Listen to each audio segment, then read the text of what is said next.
Agenda item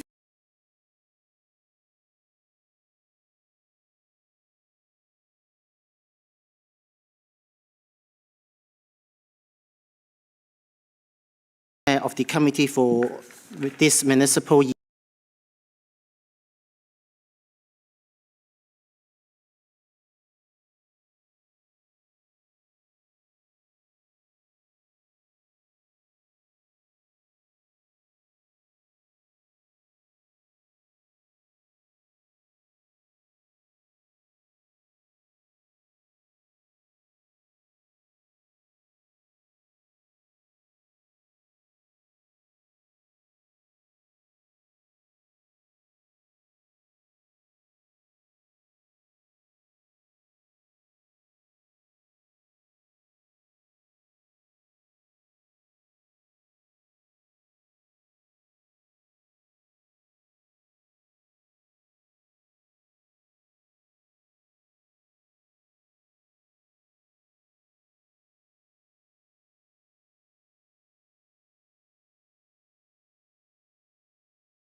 7 to 200.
Question? Thank you. You can now go back to public gallery. Thank you. The second one is Dean Butterfield. Yes. Okay.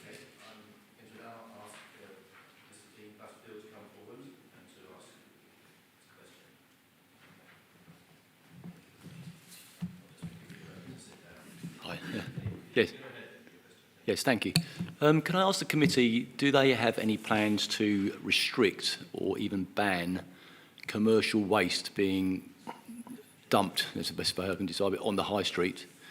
Some shops are worse offenders than others, but some shops in particular have bags of rubbish. Some of it is food waste for up to 3 days before it's been collected, and obviously that's pretty much ruining the streetscape of central Surbiton.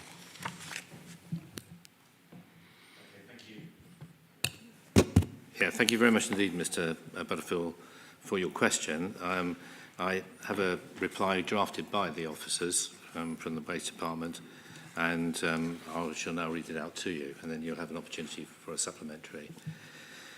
There are no time bandings for commercial waste collection in this area. Where any fly-tipped waste is reported, the Council's environmental enforcement contractor will investigate and take appropriate enforcement action if robust evidence is found of an offence, and that normally results in a fixed penalty of £400. The contractor also regularly visits all the commercial premises in the borough to ensure that they have appropriate waste removal contracts in place and takes enforcement action where there is no appropriate waste collection. The earlier street cleaners remove fly-tip bags as part of their routine operation, including those that have not been reported. For larger fly tips, the street cleaners report these through to the mobile response crews to clear. Where there is a clear evidence of the source of the fly tip, the Council's environmental enforcement team will investigate prior to removal. Do you have a supplementary?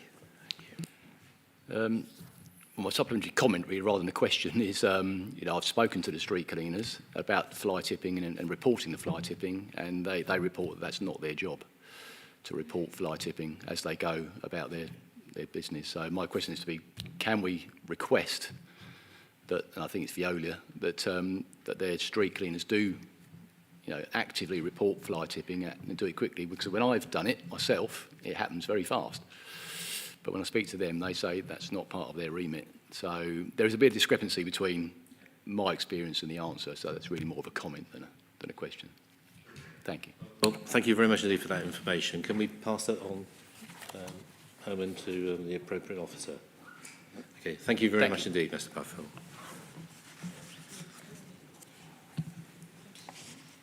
You want to respond? Yes. Okay, just quickly, if you'd like to respond on Mr. Butterfield. Yes, thank you very much for your question. Just to confirm, I have had another resident raise this with me as well, and I've raised it with member inquiries last week, so I am personally looking into that as well for you, just to give some extra context to your question. Okay. Thank you. Thank you. Do we have any more questions? Yes, Chair. So this is actually in terms of it is relating to the double yellow line, but I would advise you to take this question first instead of merging them with the. At this point, rather than actually in the actual item. Because we have a definite time to deal with them. Right. Okay. Thank you for that. Okay. So we have Tanya James, who has come here to ask a question about the Villiers Avenue yellow lines. So I've been advised by Herman that it would be, even though the item is later on, that it would be a good idea to actually take Tanya's questions now. Is Tanya in the audience? Thank you. Could you come to the table? Apologies for my lack of preparedness, despite sort of 4 separate email requests in 4 months. Can I just say, well, I can't hear you. Can you hear me now? And I'll tell you to start in a moment. But also is that we need the microphones on so that the recording can record what people have said. Perfect. So I'll let you start now with your question. Thank Perfect. So a bit of background context. So for the last 4 months, we've been discussing as residents on Villiers Avenue these new proposed double yellow lines and the removal for some parking spaces.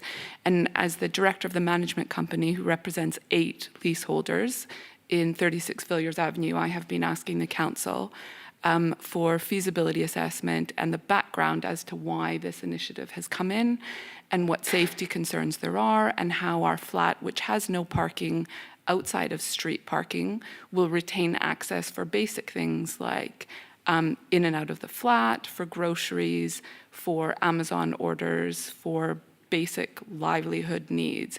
I've yet to have a response on any of this. 3 hours before today's meeting, I received a kind email telling me it was going to be discussed today, so that's why I'm here. So I guess my initial question is what is the barrier to the council providing the management company and directors with information that we've requested over the last 4 months? And what process should we expect this to follow if we do have some real legitimate concerns about access to our property? Okay, thank you for that question. I think it's a high-risk question.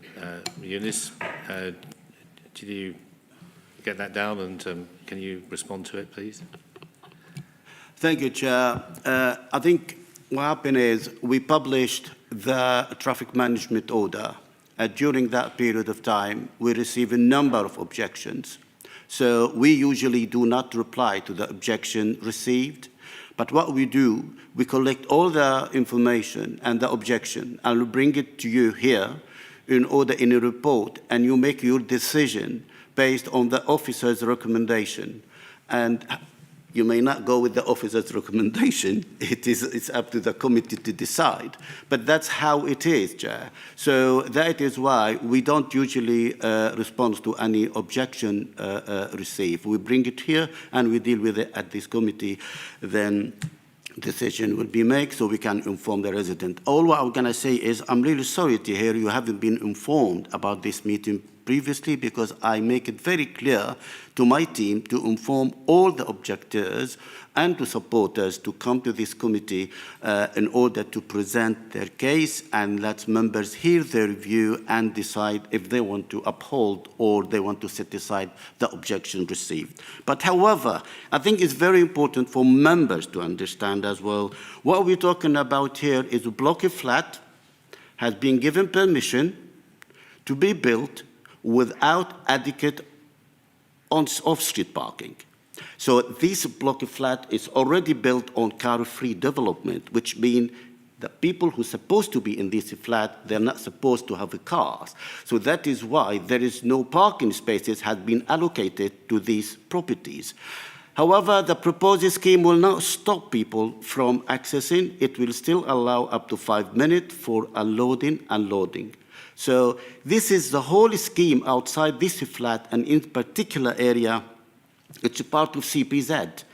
And the control parking zone, we prescribe where we think it is safe to park and where it is not safe to park. And as you see later on in the report, I will explain to you why we felt the single yellow line need to be converted to double yellow line. Thank you, Chair. Just a question to you. Do you acknowledge, well, not you personally, but does your team acknowledge when people have written in with an objection or a letter of support? I'll come back to you on that, but usually they should, because as there is an objection, we will be taking the objection to the relevant committee. They should send an acknowledgement. If it hasn't been out, I do apologize for that, and I will take it with the team, Chair. Thank you for that. Supplementary.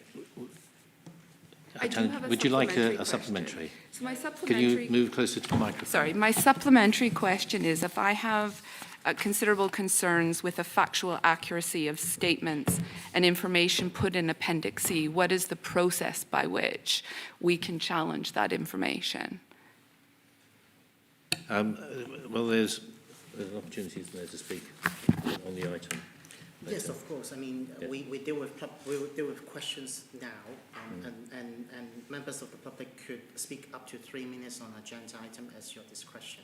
I think Ms. James has registered to comment when the agenda item comes. Okay. Okay. Thank you for that. You'll be able to put your views when the item is discussed later in the agenda.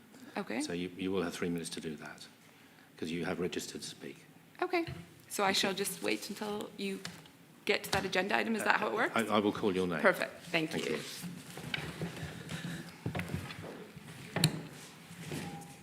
Thank you.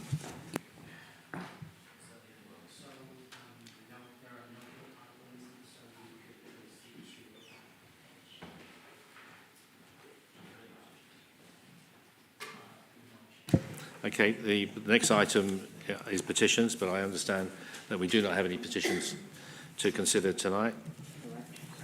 Okay, so we move on then to the next item. Right. Number 4. Yeah. Okay, Herman, can you give us the apologies for absence? Thank you. Thank you, Chair. Apologies for absence were received from Councillors Tom Reeve and Yoganathan. Thank you for that. Item 5 is declarations of interest and attendance at site visits. So is there any reason, due to there being an item to which you need to declare some kind of interest of some kind, and also, and this is a new one for me, Herman, actually to say whether you've actually been on site visits. Now, by site visit, my understanding is a formal site visit organised by the planning department to a particular development. Yes, but also if a member have personally go to visit the site really for the purpose of that application, but just not simply walking along the street casually, it could also be classified as a site visit. Well, okay, but then I'd like to say Perrick Court, which is the item we're discussing later. I'm the local ward councillor, and I have been around that building many times. So, I think also I'll give opportunity to my fellow ward councillor as well to declare that interest as well, if you would.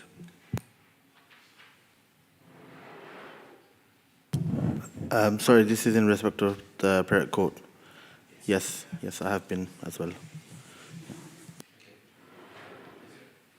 I can't see any indication from anyone else about any declaration of interest. Okay, thank you for that. Item 6, minutes. Do members agree to confirm the minutes of the meeting held on the 17th of March 2026? And I do understand that many of you actually weren't at that meeting. But do you agree the minutes anyway? Agreed. Thank you very much indeed. So, item 8, we are now on to the double yellow lines on Villiers Avenue and the objections to the traffic management order. So, this is agenda item 8. Members of the committee may refer to Appendix C of the agenda pack. And we have Mr. Yunus Hamadi, the principal engineer, in attendance. So I'm first going to invite officers to introduce the report, followed by public comments, and then debate by members. And I'd like to remind members of the public in the public gallery who wish to make comments on the agenda to fill in the green slip now and to pass it to the Democratic Services to Herman here. So if you can pass it along the table, I'd appreciate it. So, okay, Yunus, take it away. Thank you, Chair. This report in front of you, it presents the objection received during the publication of the traffic management order for the introduction of for converting the existing single yellow line within the CPZ area into double yellow line for 34 meters. The objective and the core objective, what make us develop this scheme? We have received some comment or inquiry or request from some local resident complaining about the visibility sightline, not able to exit their driveway because there is a car parking on the single yellow line after the end of the CPZ. I want to bring the attention to members, this is within CPZ, that means it's between Monday till Friday, 8:30 till 6:30, we have a CPZ scheme. And when we develop, just to give some content, when we develop a CPZ scheme, we only prescribe where it is safe to park, where it is not safe to park. And where it's not safe to park, we put single yellow line. So currently we have a single yellow line on Villiers Avenue. Villiers Avenue, it has an average of 8.5 thousand vehicles per day. It's between 8,000 to 9,000 vehicles per day. And it is a bus route. So therefore, when we put the single yellow line, it was for a reason, is to stop double parking or parking in an area which will impact on buses movement and HGV movement. I want the member to be aware as well, out of this 8,500, we have about 5.4% HGV. So we do envisage a quite high number of heavy good vehicles using Villiers Avenue. So what happened, Chair, is members, I have been asked by ex-councillor, who is no longer here, to do site visit and inspection, which I did. And at that time, we felt there is a need for some changes. And what triggered that more, there is an existing planning application as well in the area, which is the same as number 36, that not providing any off-street parking, and there is a concern about by not providing off-street parking, it's gonna have an implication and gonna add more problem to the area. And thirdly, if you look to the area, Chair, to the annex you have, it is an opposite to the bus stop, and it is at the bend. So therefore, if you put all of these together, We felt for the level of traffic and for the level of the area where it is and the level of bus route and HGV, it will be useful in order to change that section where there is a bus stop into double yellow line from single yellow line. So we published that TMO, and what you have in front of you is the objection received. I fully understand the point from the people who's making it, because after 6:30 they can go and park there. But that parking is not prohibited for them in the surrounding road, because there's still capacity on the surrounding road where we have no yellow line. So therefore, we envisage people who want to park. For example, if you are disabled and you have a blue badge, the existing restriction will not restrain you or stop you from parking there. You are able to park there. And secondly, Chair, but if you want to do loading and unloading to grocery or wherever, you still can. We didn't put any loading restriction. Would that mean you can keep your vehicle, and as long as there is evidence to support you are doing loading and unloading is still available.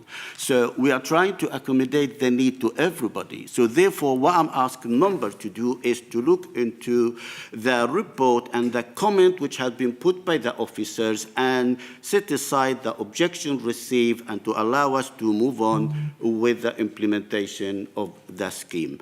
I'm happy to take any question you have, Chair. Okay, so thank you for your report. We now have public comments, and I'm going to call Susan Hart to the table to make her comments on this.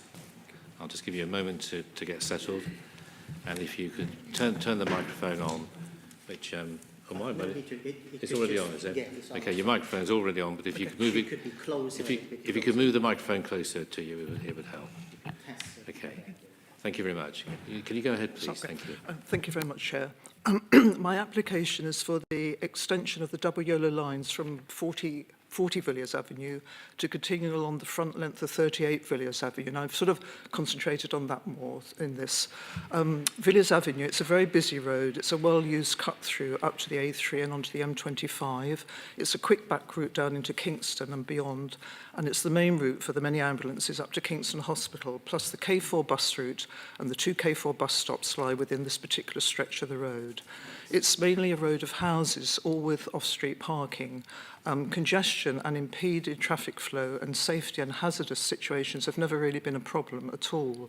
I've only been prompted, and this is the first time ever, to make this request following the newly granted block of flats at number 40 Villiers Avenue, and for the following reasons.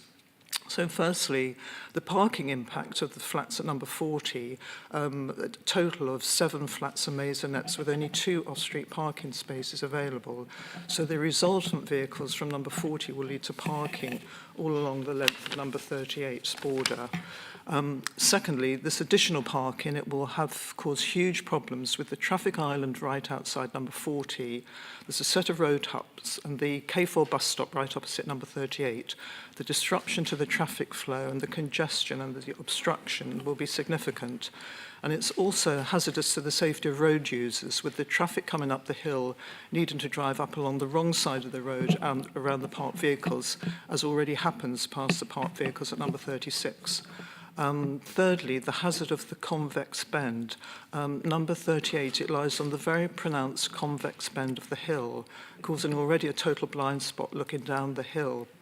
It's already hazardous when exiting driving frontwise from the drives. With the parked vehicles along number 38, the situation will be even more hazardous, and it really is an accident waiting to happen. There's no sight line at all up or down the road with vehicles parked tightly either side of the driveway. And just fourthly, the traffic island, it's very significant, in fact, that with vehicles parked along the single yellow line at number 38, there's actually inadequate space between the parked vehicles and the traffic island for vehicles to actually pass through the gap. So really, in conclusion, I am sort of very familiar with Villiers Avenue, and I feel I sort of know the life of the road very well. 30 seconds. Thank you. The building developments are absolutely fine, but it's just the dangerous and obstructive repercussions from the inadequate street parking that's causing all the problems. And so that's my request is for the double yellow lines. Thank you very much indeed, Susan Hart. If you could go back to the public gallery, and I'm inviting Tanya James to come forward to make a statement, effectively, or to make comments.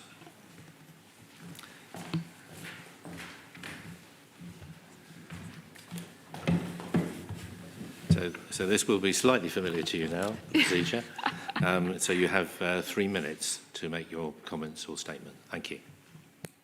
I mean, I would like to understand the process, but I think in terms of our objection, I have yet to see anyone to be able to provide us with comfort that we're going to be able to retain access to key things that are important for leaseholders, such as deliveries, such as being able to take small school children and put them into cars.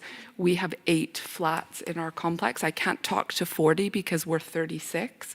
40 on this map doesn't show any restrictions under what's proposed for the double yellow lines, but what's currently outside of flat 36 is 1 single parking bay, and we're subject to parking CPZ, which means outside of 6:30 p.m. we can park to 8:30 in the morning, which allows many of us who have small children to be able to take them in and out of the car outside of those peak times in bad weather and rain.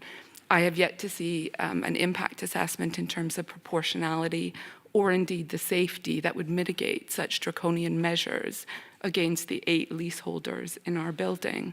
And I would welcome evidence on this and views from the council in terms of process and how we can take this forward. There is also one more point we'll be discussing, the double yellow line, but there hasn't been any clarity around whether the recommendation is to also take away the designated parking spaces. So the single line is one part of it, but then after, as you go down the road from 36 to 34 onwards, there's already a few designated parking spaces there for everyone, not only for our block of flats, but for everyone to park there. So some clarity around that point. And another point I would like to raise is, we'd like to understand also how this falls into the Kingston's environmental policy, especially as we are considering moving into EVs. If we are completely removing the parking way outside of the houses and the block of flats, how are residents incentivized to reduce emissions and go into more environmentally friendly solutions? Okay. I haven't been given your name. So My name is Leonidas Theodorou. Okay, if we could take a record of that. Okay, that I take it as the end of your statement. Could you return to the public gallery, please? Thank you.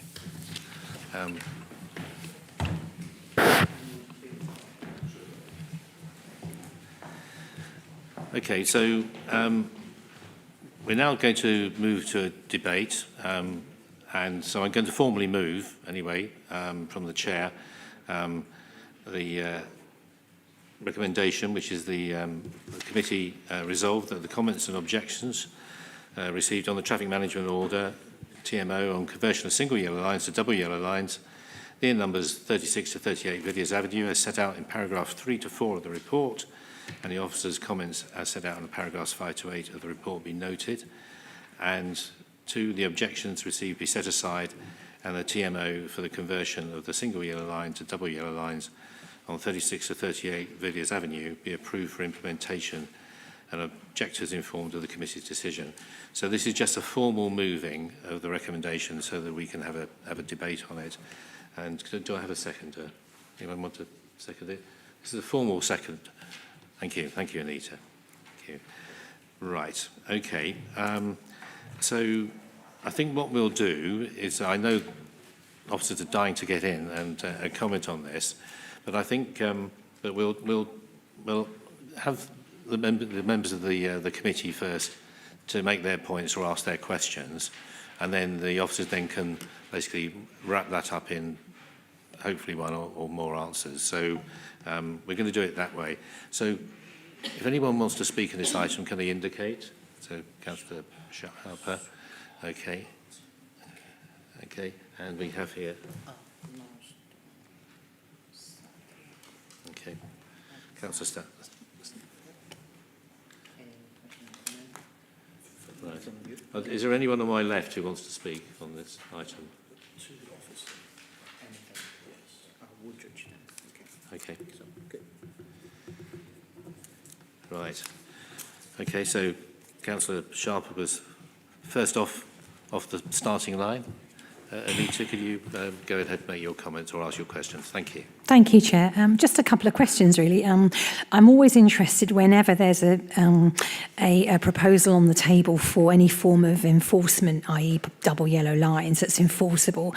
My question is, looking at the evidence base that underpins this rationale for this proposal, have we gathered any traffic monitoring data along that road?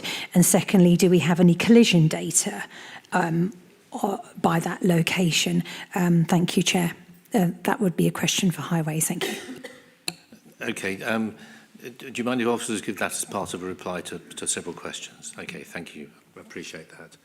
Okay, right, I'm trying to work out what that next name was. Sorry, terrible writing. It's Councillor Shukla. Okay, Councillor Shukla. Hi there. I have just one question. I'm just still trying to figure out what has drastically changed for us to relook at this whole thing as to why do we need the double yellow lines now than earlier? Has the traffic drastically increased?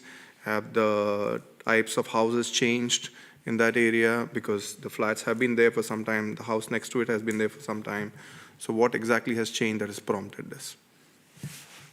Okay, if officers could make a note of that question and answer it.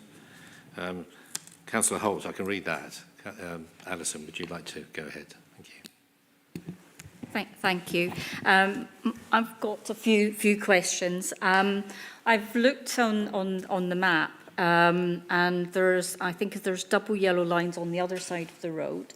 And so I just want to know whether you're then taking away all the parking on that section, and is there evidence that there's blockages happening on both sides? I do travel up and down there, as I'm sure everyone does, to get into Surbiton and into Kingston, and I'm not aware of there being a problem. So I just wanted to check why we want to have double yellow lines on both sides, because you've said that it's because, or I've looked up, and double yellow lines should only be brought in if we think there's a road safety or the traffic is not moving.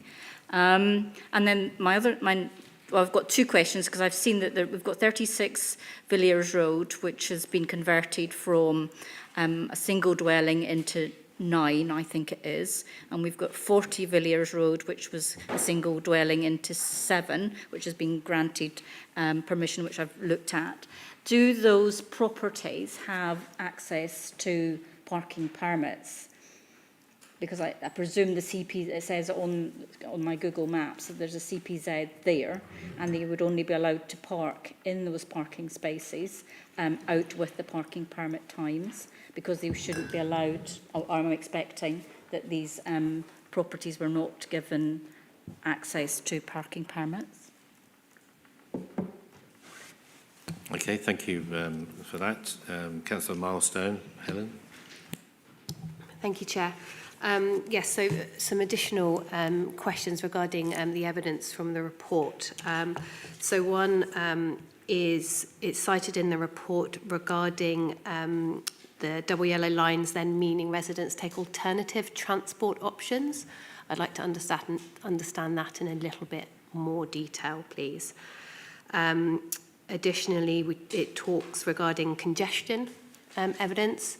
As Councillor Holt has said, I do use that road regularly myself, and in that stretch of road, I have not personally experienced congestion, other than when there's perhaps been temporary roadworks, which of course is an anomaly to everyday life. And then thirdly, with regards to displacement of vehicles, we've talked about into neighbouring roads. However, I would like to understand if this displacement might actually cause vehicles to be on other parts of Villiers Avenue, which in turn could potentially also be dangerous. So, for example, blocking other driveways on other bends, opposite pedestrian islands in the middle of the road, for example. Thank you. Okay, thank you for your question. Councillor Sadler. Robert?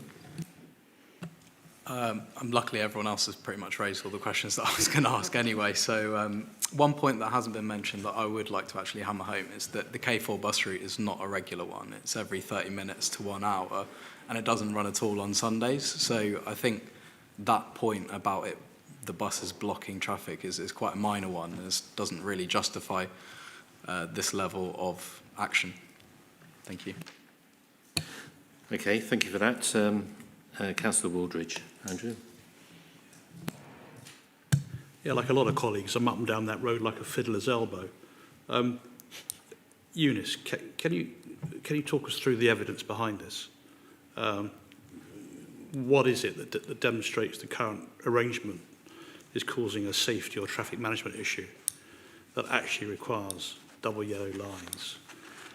And supplementary, if I may, Chair, what consideration was given to less restrictive options, and what assessment has been made of the impact on residents who will lose parking as a result? Okay, thank you for that. As we meant to declare site visits earlier, just to say that I use the road regularly in a car, but I went to have a look at it on my bike, because normally I use Lower Marsh Lane if I'm going into Kingston.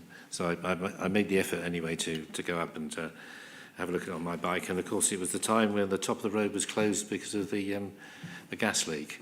So it was totally deserted. And so I had absolutely no view of heavy traffic or anything like that. So I can't pass any judgment on that. But it did give you an opportunity anyway to have a look at the roadscape. Anyway, so I'm now going to invite the officers to respond to the comments from the members of the public and also from the councillors. Eunice? Thank you, Chair. I think, first of all, I want to make sure all of us are on the same page. The proposed double yellow line is to the existing single yellow line, which fall between number 38 and 36. The proposal will not take any parking spaces. So we will not take in, just making sure everybody got that, we'll not take in any parking spaces as a part of this exercise. All what we're doing currently is to put double yellow line opposite to the bus stop. We have an existing bus stop, so we're going to put double yellow line opposite to the bus stop. Now, I want to answer all the questions. I have too many of them, but I'm going to start.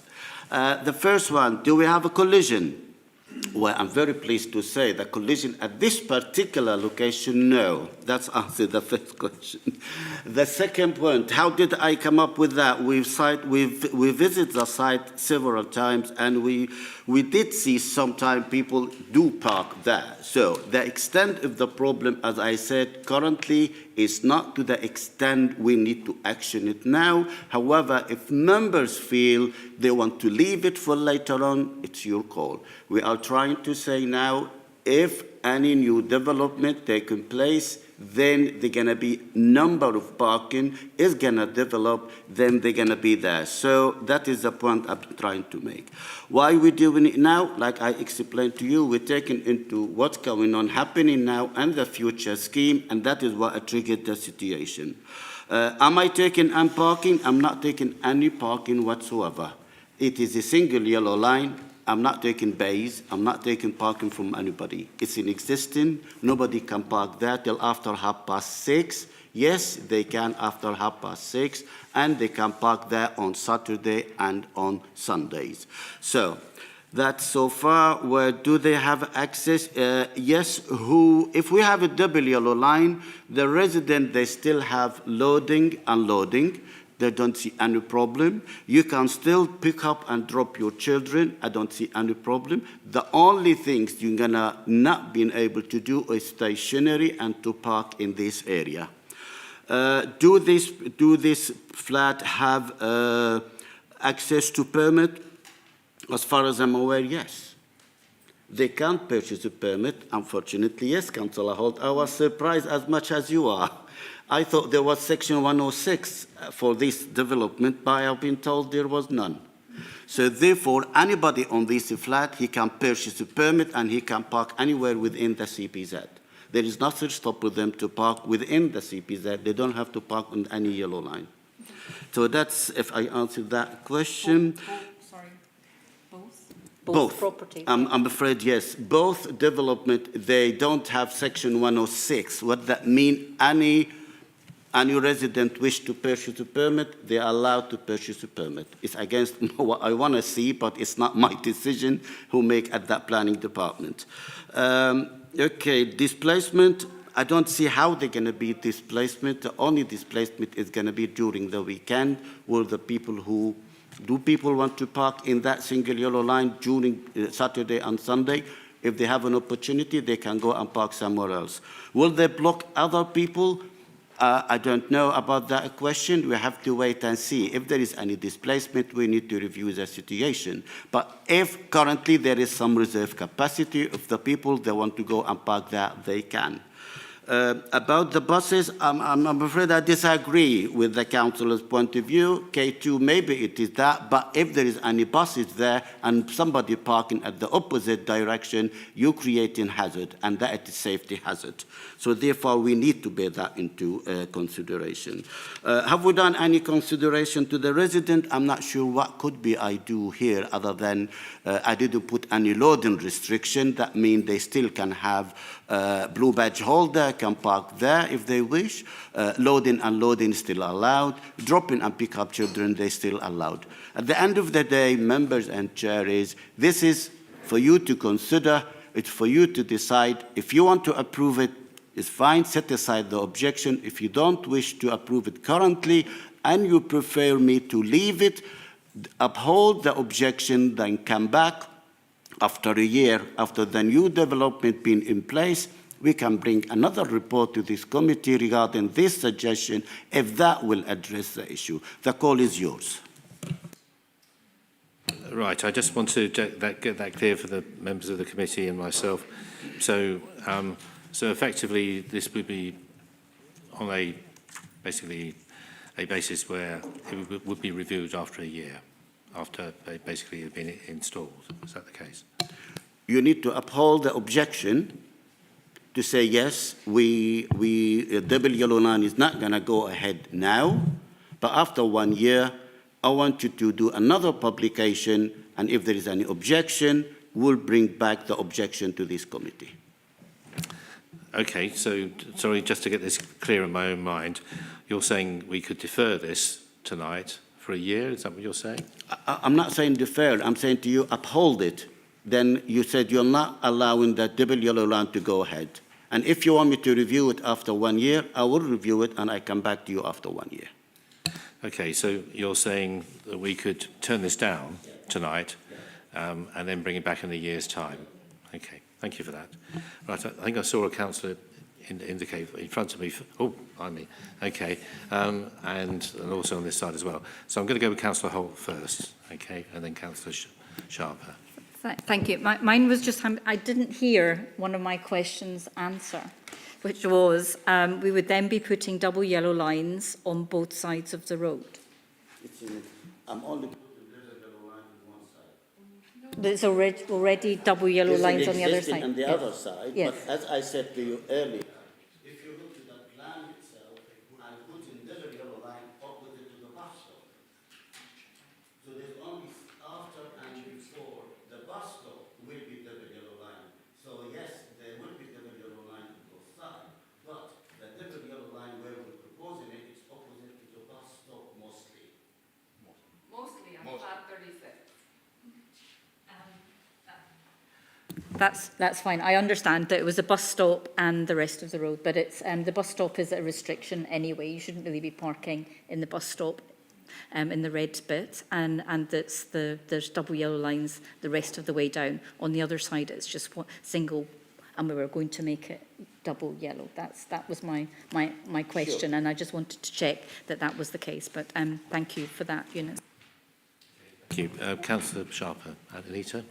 It was just a suggestion if you wanted to, obviously we were going to not set aside the objections and we would defer. I was happy to second that suggestion if it was an amendment, but otherwise if you wanted to take it as in the round that we were going to do that, otherwise I was happy to support the option to suggest to make a amendment to the recommendation that it would come back in a year.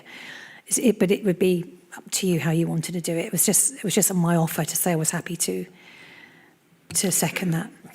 Okay, so you're proposing an amendment to the recommendation, which is that we do not make a decision tonight, but bring it back in a year, or we turn it down tonight and bring it back in a year. What? No. Yes, Eunice. Chair, you have a traffic management order objections. You need to make a decision on that. Yes. You have two options. Option one, you uphold it. That means everything is gone and finished. There is no double yellow line. Or you set it aside and I proceed with the double yellow line.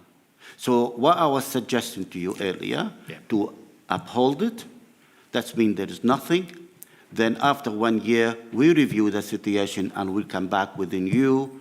If there is any objection or the situation getting worse, we review it and we do the same exercise what we've done now. Okay. I think I've managed to get that now. Thank you. Good. Okay. There's a couple more councillors who indicated they want to speak again. I'm going to take Councillor Waldridge next. Andrew? Yeah, I'm just a little bit, just still trying to take in. Do you want to come back in a moment after you've Yes, thought I'm still more? trying to take in what Eunice just said there. Okay. Thank you. So, Councillor Milestone, Helen. Thank you, Chair. I don't believe two of my questions were answered, but just one point of clarification, just so I'm very clear. We've talked about unloading and that being allowed, and a 5-minute window has also been mentioned. Is that the same thing? So groceries and children within 5 minutes is allowed on that single yellow line in between the hours of 8:30 a.m. and 6:30 p.m. Because that's the controlled parking time. Well, Okay, I think it's a double yellow line I think we're talking about here. Eunice? Thank you. So I had misunderstood the two links. So thank you very much for clarifying, Chair. Thank you. And then with regards to my two questions, the reports they mentioned about these double yellow lines encouraging alternative transport. And then with regards to congestion evidence, I apologise if you did talk through those, but I didn't make a note that you had answered those two questions. Yes, so my original questions with regards to congestion and evidence of congestion and the evidence with regards to the double yellow lines encouraging alternative transport by residents. Okay, if you can cover those. Thank you, points. Chair. Thank you. I think, yes, I didn't answer that. The congestion I did say we did site visit and we have seen some car parking there. So therefore we felt more car parking in this area, it will create safety hazard. Now, when we say about will encourage other mode of transport, we have a vision, and our vision is to provide less facility for cars. And by providing less facility for cars, we are encouraging active travel and people who currently use the car for short journey or wherever. So if you will now provide them with parking, then you encourage them to find an alternative route or alternative mode of transport. And that is what we're trying to do here, is to encourage active travel and other mode of transport by taking the car facilities from the drivers. Okay, thank you for that. I'm now going to take Councillor Sadler next. Robert. It's just about the point. So if you're a single parent, how do you drop off young kids in 5 minutes? Do you just leave them outside and drive away and come back? I'm going to take Councillor Waldridge next, so just to give the officers time to think about this. And in fact, Councillor Khan's indicated. So we go Councillor Waldridge and Councillor Khan, and then you can then come back. Eunice. Yeah, I mean, Do you still want time, Andrew? Yeah. it's just that purely there's more information coming on as we speak. And in the report, it does say that they're not losing any parking opportunity, but they are losing opportunity parking. Can I just clarify? That's Do it. you mean the flats which, as part of the planning conditions, they weren't having parking spaces on the site itself? Is that what you're referring to? 36 is using it because we can't technically park there after. I'm sorry, it's just impossible for us to have calling out from the audience So- because so- we can't hear it. So, Also- yeah, I'm sorry. I'm not really being particularly helpful this evening as a reason for that, but I won't go into that. It's going from a single yellow line, it's been converted to a double yellow line, then residents do lose the ability to park there during evenings and weekends. Yeah. So they are losing opportunity, Eunice. So while no formal bay is being removed, the opportunity to park there, it clearly is reduced. And in our report, it says there is no such loss. I'm being a pedantic pedant, I apologise. Okay, we're going to take Councillor Khan next and you can answer the three councillors' questions that you won't go. Thank you, Chair. Yeah.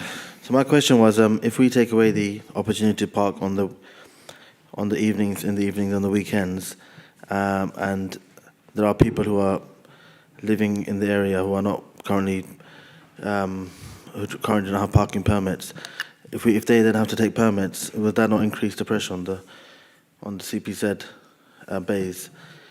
And secondly, if it's a double yellow, how does that affect people that use disabled badges? Amir, if you just bear with me for a moment, because Herman was passing a message to Eunice. So while they're reading that, I'd just like to say that under the London plan, parking for new development is very restricted, and essentially the philosophy rather behind the London plan is that people will use alternative forms of transport. So the flats and also the ones which are planned as well have got restricted parking. Now, the problem is, of course, is when that runs up against what the residents in those flats want, and some of them do want to have cars. And this is an issue we've had in developments all over the borough where parking has been restricted. So in theory, anyway, there's meant to be a condition of living in many of those flats that they don't have cars, but we do know that residents do. So they do acquire cars, and there seems to be no way that is policed anyway at the moment. So I'm just making those comments while the officers had a chance to gather their thoughts. So there were three councillors that I'd like you to respond to, Eunice. Thank you. Thank you, Chair. I think it's interesting about the baby and that. Does that mean the baby, there is no baby to drop between 8:30 and 6:30, Monday till Friday? It's only there is a baby after 6:30 p.m. I mean, the same situation as they do it now, they're going to do it when there is a double yellow line. What different it change? What I'm trying to say here, you currently use an existing restriction and you operate. So are we asking me just after 6:30, how are you going to deal with dropping the child? Is that the idea, is that the question I've been asked? Okay, well, let's just try and take the heat out of this. I mean, obviously, it's a question about convenience, and I take your point about yellow lines being essentially a development of a single yellow line. So in other words, there are restrictions there already. Councillor Holt, did you want to intervene in a particular part? Because there's other questions which need to be answered by the councillors. I would just want to say that the clarification in this case is in double yellow lines you'll get a parking ticket. Is that not the case? And if you're stopped on double yellow lines for a short period of time, you might not get a parking ticket. But if it's for longer, then you will. You have to be actively unloading or loading. Okay, so this is a question really about how much leeway is given if there happened to be one of our parking enforcement people there at that particular time to be in the position to issue a ticket. Eunice, if you can say what the rules are for loading and unloading. Thank you, Chair. There is no difference between single or double. The only difference is if we have any loading restriction. So if you have a loading restriction, it's different. But how long you stay in single, double, and single line to unload, to take that kids out of the car, or to do whatever you want to do, it is the same as double yellow line. There is no change because there is no loading restriction apply here. So there is no difference. And about the second question, Council, which I said I'm not taking any parking bay. I didn't say any facilities. I did say I'm not taking any parking bay. I said what I'm doing here, replacing the single yellow line with a double yellow line, and I'm not taking any existing bay from the existing CPZ. Yes, facility is available after 6:30, and it is in the weekend. But like I said to you, is if members, repeating again, if members feel at this stage there is no need for the restriction, I'm happy for the recommendation to be uphold the recommendation, the objection received, and we will inform the objectors and everybody. Actually, we need to write to them again to say the scheme is not going to go ahead anymore.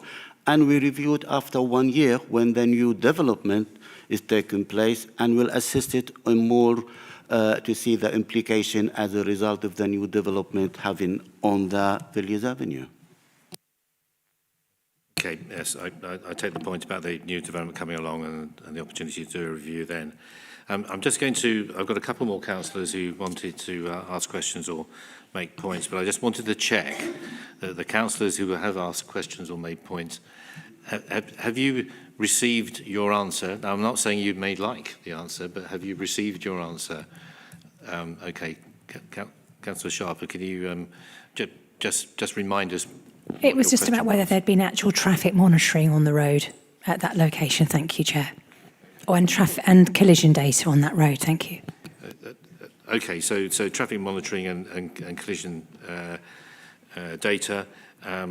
So just hold that for the moment, because I'm going to have another councillor, couple of councillors who haven't spoken so far, or one of them hasn't spoken so far. Ty, would you like to put your question and make your point? Thank you. Thank you, Chair. You mentioned the safety reason that 7,500 vehicles going along the road in a single day. But here we are talking about off-peak after 6:30. Will be less traffic. So it doesn't make sense, and why would you have to have it after 6:30? Okay, and now Councillor Shukla. I think I just, sorry, am I audible? Yeah.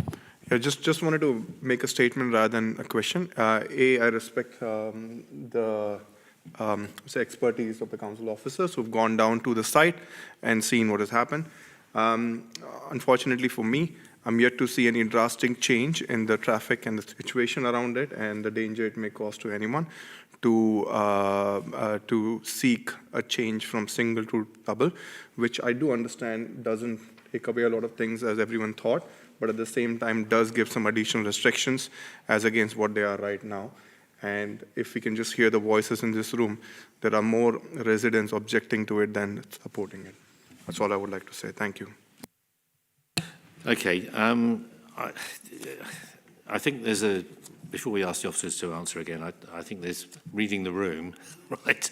And so far it's only Councillor Malik and myself who haven't spoken on this. But clearly, anyway, there doesn't seem to be very much support here for this.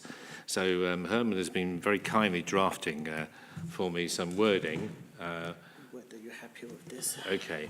So so what we have effectively is an amendment put forward by Councillor Sharper.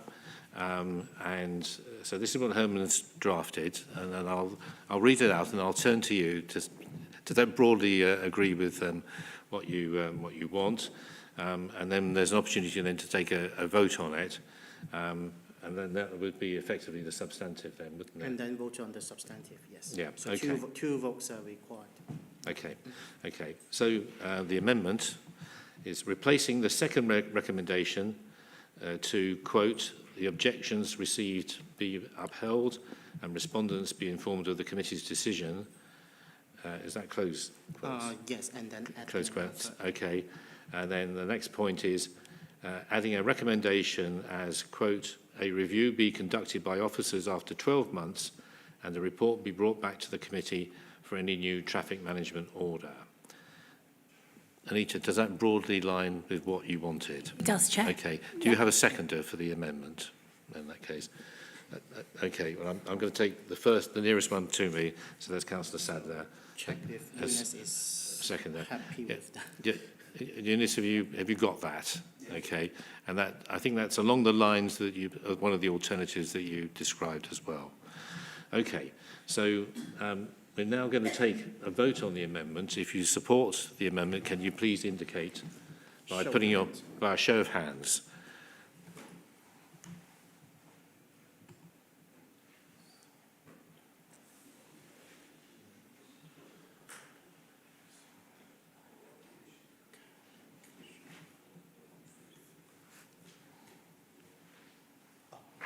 Yes, thank you. Okay, and I'm abstaining. Okay. So, Chair, just to repeat, there are 10 votes in favour, Yeah. 1 abstain. Okay, Abstention, sorry. yeah, so 10 votes in favour and 1 abstention. So now that replaces the recommendation effectively. Yes. But we have to now vote to approve that recommendation as amended. Okay, so you're basically voting for the same thing again. So if you can please indicate that you're voting for the same thing again. Thank you. So yes, again, it's 10 in favour. okay, and then 1 abstention. You will abstain. Okay. Right. Well, can I thank you all? Can I thank the members of the public as well for attending and putting their case? And can I also thank the officers as well for the work that they've done on this? And I know the correspondence. I was shown the correspondence today, and I know it goes back some way, to last year. So this has not been an instant thing. There has been some work over a period of time on it. Thank you very much indeed. Okay. If anyone's staying for the next item, which is planning application, then please stay. If you're leaving at this point, if you could leave as quietly as possible.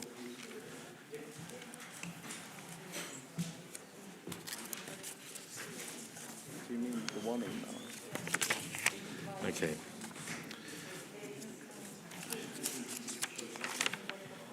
Right. I'm just going to give people a moment while they gather up their bags and their coats and they leave.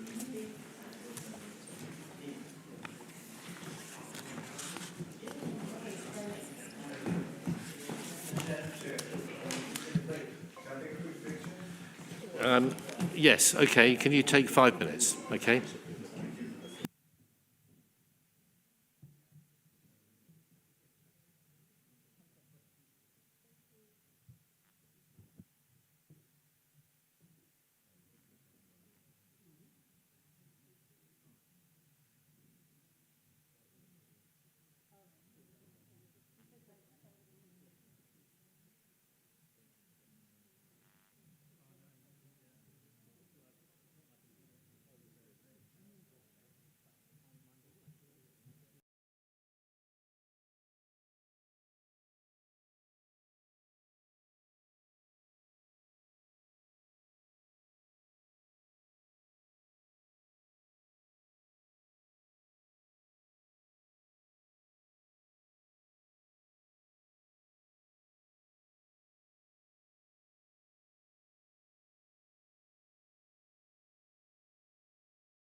Okay.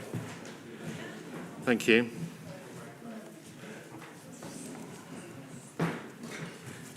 Right, who have we got? Who's going to speak from the public? If you follow the order, so could you please start by reading this? Okay, but have we got anyone who's lined up to speak? Yes, there are. So the names are all written there in the script. Right. Okay, let's start the next session. I'll give them more than 5 minutes.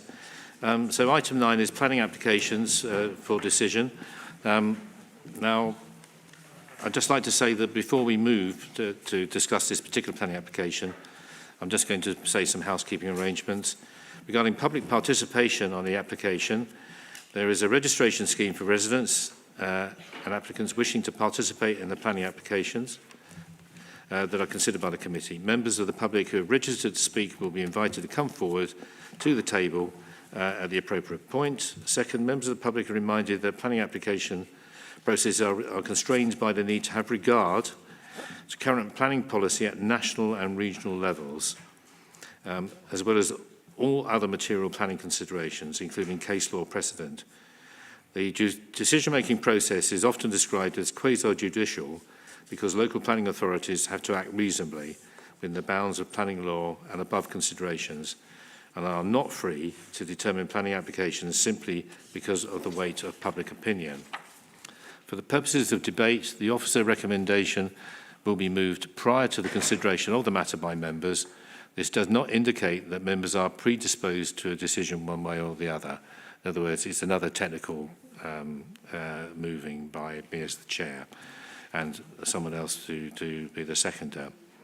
So we can now going to take the item which is in Annex A1, which is Perrick Court, Elbridge Avenue, Surbiton, and members of the committee and meeting participants may refer, as I said, to Appendix D of the agenda pack, and the declaration in accordance with the planning protocol.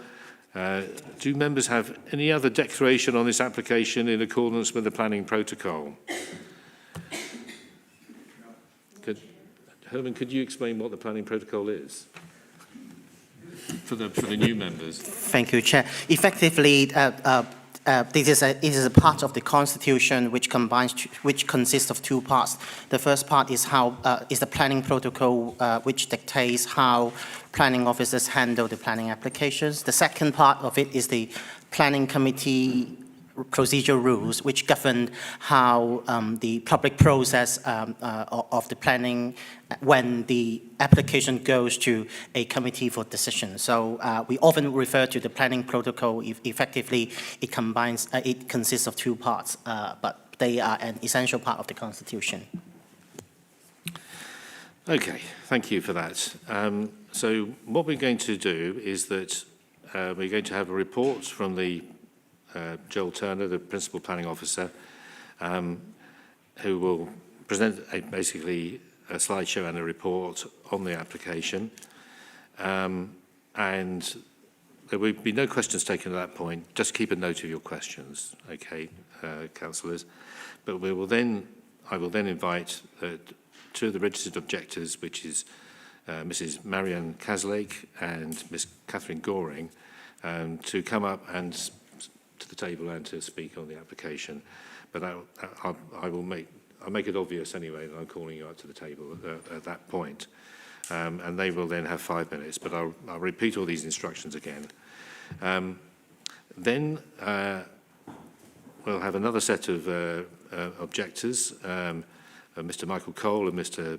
Peter Reiki, and again I'll ask them to come up and speak, and then after that we will have the agent of the applicant to come and speak as well.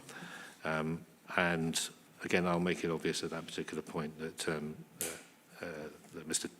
Taylor Sherritt to come to the table. Then they will then return to the public gallery, and then we'll have questions from councillors at that point. And there'll be about 10 minutes of those questions, but obviously I'll use my discretion on that. And So just bear with me a moment. So I think we're going to start with the officer's report. So Joel Turner, if you could now give us your report, and then after that we'll have the objectors. Thank you. Good evening, members. I'm presenting to you this evening an application at Perrott Court.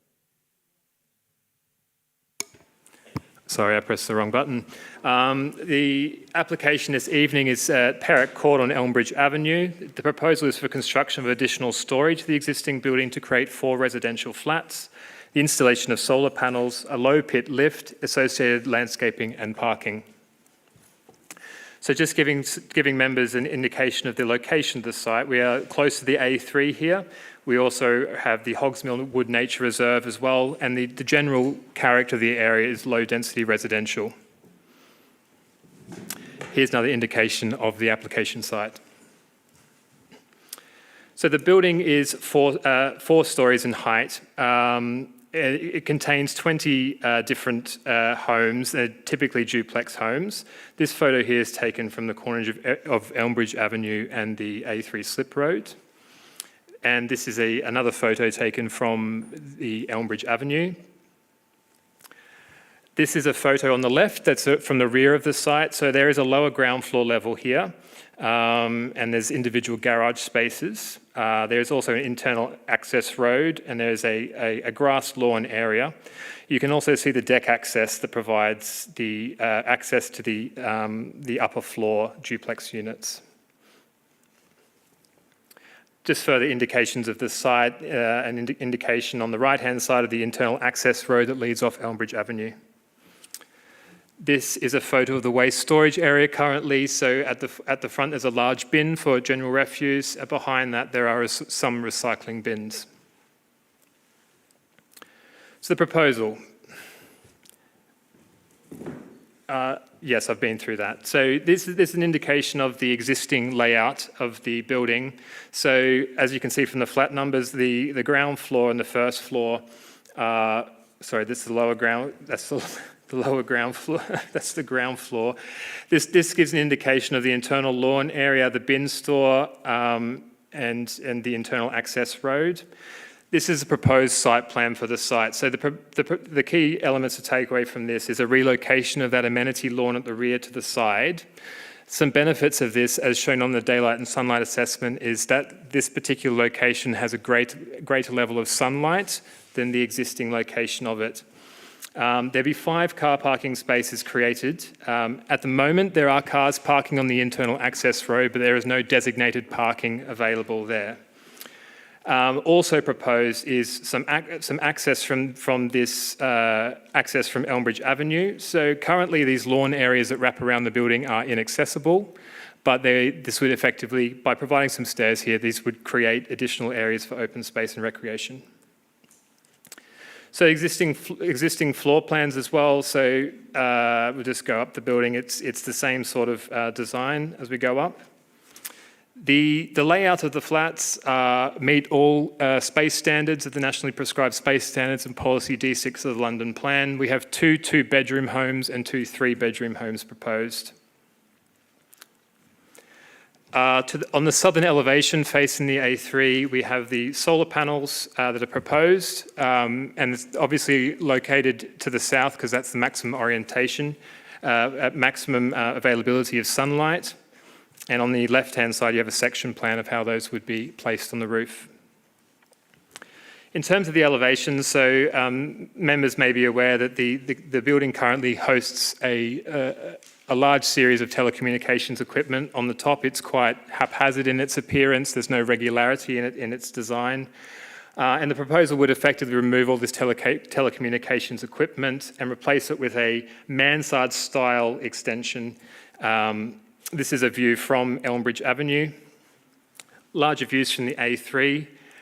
You can see in this particular view that the additional story is seeking to replicate the darker tones of roofs of dwellings in the area. You can see that from the left-hand side of the image to the right-hand side of the image.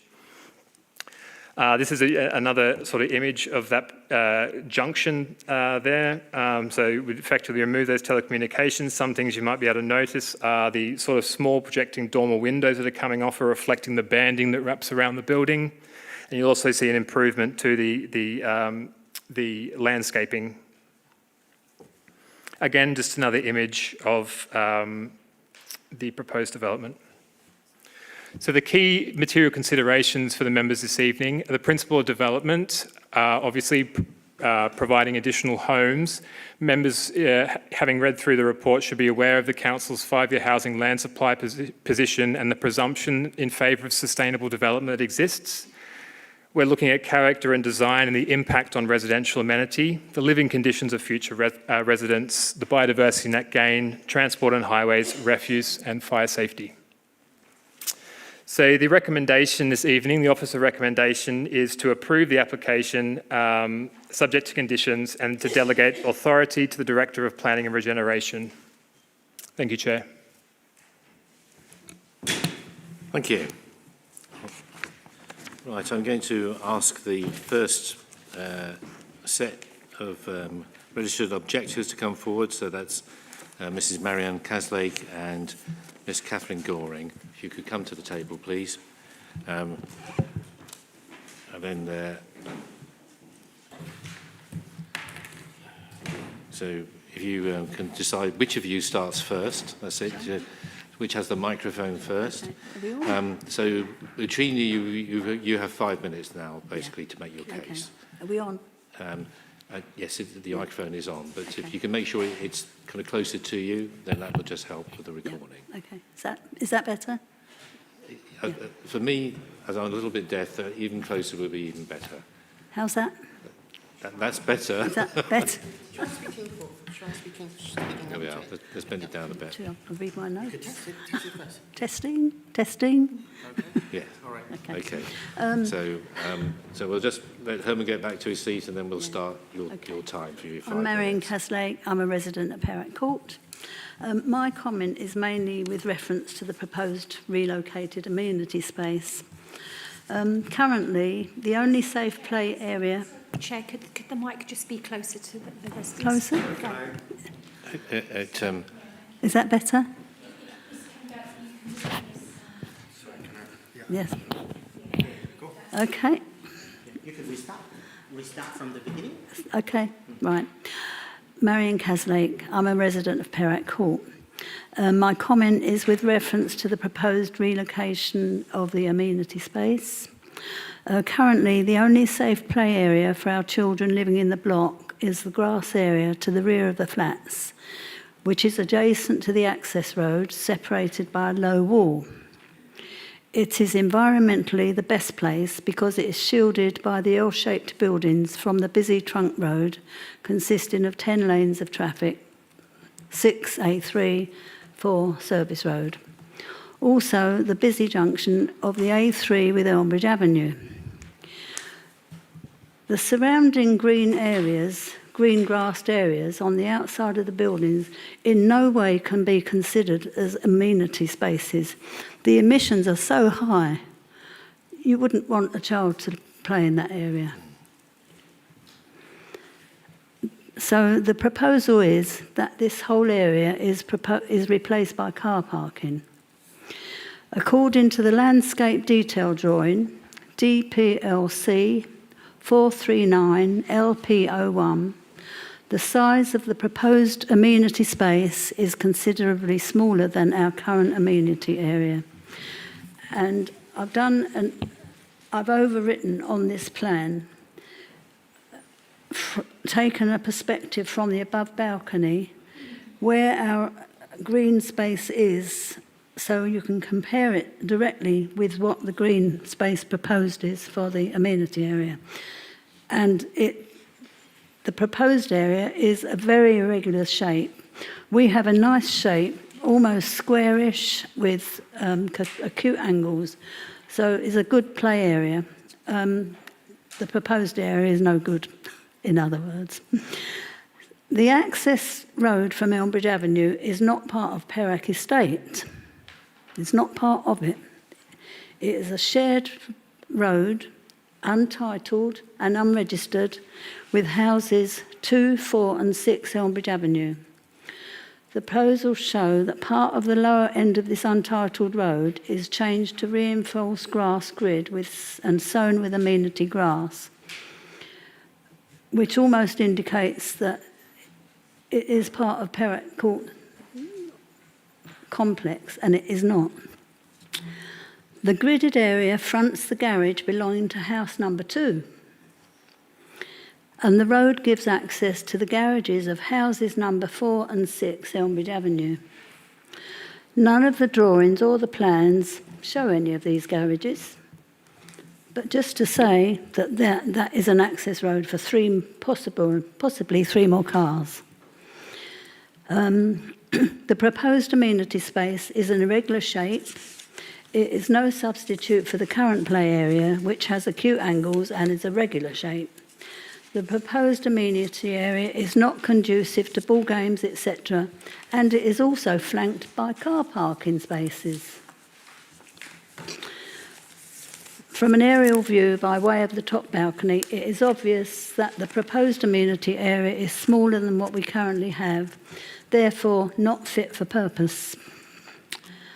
I've already mentioned I've got a copy of that drawing. The other thing is, aside from that, 50 objections were received and 3 were in favour. Does that mean the majority of those 50 objections are invalid? And if so, what were they? We've never been informed. No one knows. 1 minute left. Sorry? Sorry. 1 minute left. Cathy Goring, good evening. Please be aware that for some residents there was insufficient notice given for this meeting. This proposal of building would disrupt the access to the grounds and garages for the residents of Perrott Court and limit the parking in the future. Proposal suggests that the residents' proposed parking would include Elmbridge Avenue and the other side of the A3 accessed by the subway. This is impractical day-to-day living, and not to mention those with young children and shopping. Building in progress would need storage of materials on site, and space is limited, and there are concerns about safety for all on site for this point. The water tanks for the flats are located... Time is up. Okay, can I thank you both for putting your case. And we do know about the point about the water tanks because we've read the report. Yeah. So we know it's in there in the list of the objections. Yes. And I'm hoping that particular point will be taken up by either the officer or by the agent. Because it's in the objections, it will be considered, the water tanks. I'm sorry, I can't hear you. But could you... Sorry. Could you... The water tanks, because it is in the objections, it will be taken up and considered. Yes. Yeah. So I'm hoping that will be taken by I can see the agent nodding behind you. So the question of the water tank will be considered anyway. Yeah. Because I didn't finish my point, is there going to be a point where I can actually put those to you? Or can I give you a copy of my points? Okay, if you could give me a copy of them. I would appreciate that. Yes, okay, because thank you. If the other points that Cathy is making is in the objections, they should be considered anyway. Okay, look, can I just say that you finished your 5 minutes, so can you return to the gallery? There are also other objectors, so they may well be that some of the points that you want to raise will be covered by those. We've actually coordinated our points, so these ones won't be right. Well, forward. if you pass it on to them, and then hopefully they may have time. They can cover that in their 5 minutes. Okay. Thank you. Thank you very much. Okay, and I'm now going to ask Mr. Michael Cole and Mr. Peter Reiki to come to the table to make their points. So we seem to have a men's team and a women's team tonight, and the men's team are now in position. If Is it on? You can tell me when you're ready and then we'll start the clock. Okay, we'll start. Michael Okay. Cole, live at 10 Elmbridge Avenue. Thank you. I'm going to start on parking. Now, the summary, or the report that's come with the agenda, says that no significant parking stress within Elmbridge Avenue, Beresford Avenue and Tolworth Rise North has been identified. So the proposal is obviously expecting that more Perrott Court residents will need to park in the street. And we've worked out an estimate that it's 9. Now, in actual fact, the truth is that it's usually quite difficult to find a parking space in our roads on an evening when it's not a holiday period. These roads are busy and dangerous, and parked cars in Elmbridge Avenue get damaged. Now, of the 16 garages, 8 are currently used, so they're not too small for modern cars, as the summary says. 10 existing residents park their cars and vans on the paths, and residents also park on the streets outside. The proposed 4 new flats are allowed a total of 3.5 new parking spaces, according to the maximum standards set out in the summary. So in reality, that's 4 new spaces. So that takes the number of spaces required to at least 22, 8 plus 10 plus 4. The proposal is for 5 resident formal parking spaces with charging facilities, and there will be a car parking management plan, but no details of how it will work. So you've got 5 new parking spaces plus 8 garages in use. That makes 13 spaces under the proposal. So 22 required spaces minus 13 equals 9. So councillors, if you grant this, there needs to be at least 9 new parking spaces for residents on the roads, which are already packed on an evening when it's not a holiday period. And if it turns out that the residents need to rent the 5 new spaces if they want to use them under this new management plan, I suspect you could add another 5 spaces to that looking in the street. Next, loss of light for the houses in Elmbridge Avenue, including mine. The summary says that the proposal would not materially impact neighbouring properties by additional overshadowing. An assessment was done last June when the sun was at its highest. I don't have a problem with the sun in the summer, but Perrott Court is already higher than the neighbouring houses, and during the winter months the sun struggles to rise above Perrott Court for me. 1 extra floor will block out a lot more light into our kitchen, patio and back garden for more weeks during the winter months, even more so for the other houses closest to Perrott Court. And it would make it pointless for me to look at installing solar panels because Perrott Court would be completely in the way in the morning. Talk about the telecoms equipment on the existing roof. The application, when I read it, says that they have not consulted with the network operators who have legal powers in this context. So I don't see how the development is feasible. Also, there are 3 planning applications currently pending consideration for upgrades to the equipment. So this application conflicts with those. This is a wider project than just building flats. It includes maintaining telecom services while the building work takes place. So I don't see how the application is viable without details of that. There's a construction risk, possibly. I've been told by one existing leaseholder that there have been problems with the existing roof. I've been told about cracks. So is this proposed construction structurally without risk? Someone really needs to look at that. Finally, you've heard from Marion and Cathy. The residents of Perrott Court are being treated very badly by this application. 1 minute left. Councillors, you have supported the residents in the past. I ask you to support them tonight. Peter. Peter Reiki. I live in Elmbridge Avenue, but not at Perrott Court. I'd like to address just one point which concerns the phone masts on the roof and relates to the fundamental point about the appearance of the new building. As has already been mentioned, no consultation has taken place, as far as we know, between the building owner and the telecoms operators. The law in the Electronic Communications Code, of course, allows telecoms operators to insist on their masts remaining on the roof.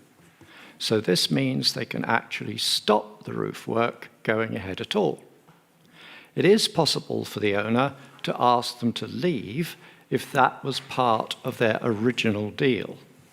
But then time is up. The telecoms operators have the legal right to put the masts back. This therefore goes to the fundamental point about whether the masts can be removed at all.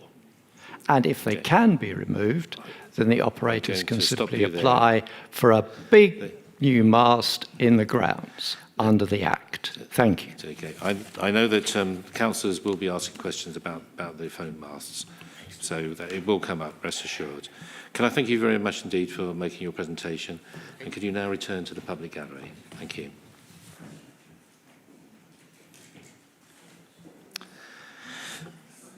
So, we are now going to hear from the agent, who's representing the applicant, and it's Mr. Taylor Sherritt. I hope I've said that in the correct way. So, Mr. Sherritt, if you'd like to come to the table, and you will have 10 minutes to address the committee. And I know from the nodding that you were giving that there will be some answers anyway to some of the questions. Yeah, I'll try my best to answer some of the questions so the residents have asked. If you'd answer those, it would be much appreciated. Yes. And when you're ready, we'll start. Can everyone hear me okay? Thank you. Yeah, great. Good evening, Chair and members. I am Taylor Sherritt, Planning Director at Turley, the agent for the proposals at Perrott Court. You have before you a detailed planning application for an upwards extension for the construction of 4 new flats. The accommodation proposes 2 two-bedroom flats and 2 three-bedroom flats, all of which meet the internal space standards as alluded to by your officers. The proposals seek to improve the accessibility of the site through the enclosure of the existing stair court to provide more suitable fire and weather protection, and also the incorporation of a low pit platform lift. This provides the least intrusive means of providing access to all floors, and the lift will be available to all floors, Chair and members. In addition, the overall site layout is proposed to be amended, as we've heard. This does provide a net amenity benefit. It proposes the relocation of the existing 136 square metre grassed area and replaces it with 176 square metres of communal amenity space, resulting in a 40 square metre increase. There's also the green space that wraps around the existing building. The intention is for that to be better utilised through additional planting, a hedgerow buffer around the boundaries to improve the usability of that area, taking on points from residents before. The additional landscaping will also soften the building on the street scene. It improves its visual appearance, and it also results in an increase in biodiversity net gain across the site, which we're mandated to do through the planning process now to the tune of 10%. But this scheme will deliver in excess of 60% biodiversity net gain. The proposals will seek to remove the significant cluster of the telecommunications and plant equipment on the roof. We've heard from residents around whether that is actually going to happen or not. The landowner is already pursuing that means. They've already started the legal process to remove them from the roof. In terms of whether they will go back on, you'll note from the officer report and the proposed planning conditions, there's a restrictive planning condition preventing any telecoms mast going on in the future, and in essence removing their permitted development rights. So they will not be allowed to submit an application, or it would be up to the council's volition to approve a scheme. The sensitive design approach marks a marked improvement to the street scene, as shown by the contrast in figure 1 and 3 of the officer report. In our view, it provides a strong design betterment.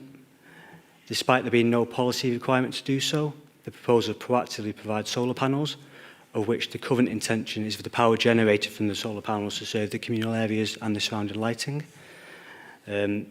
As noted within the officer report, the proposal will create 5 designated car parking spaces to ensure the development more than mitigates its impact.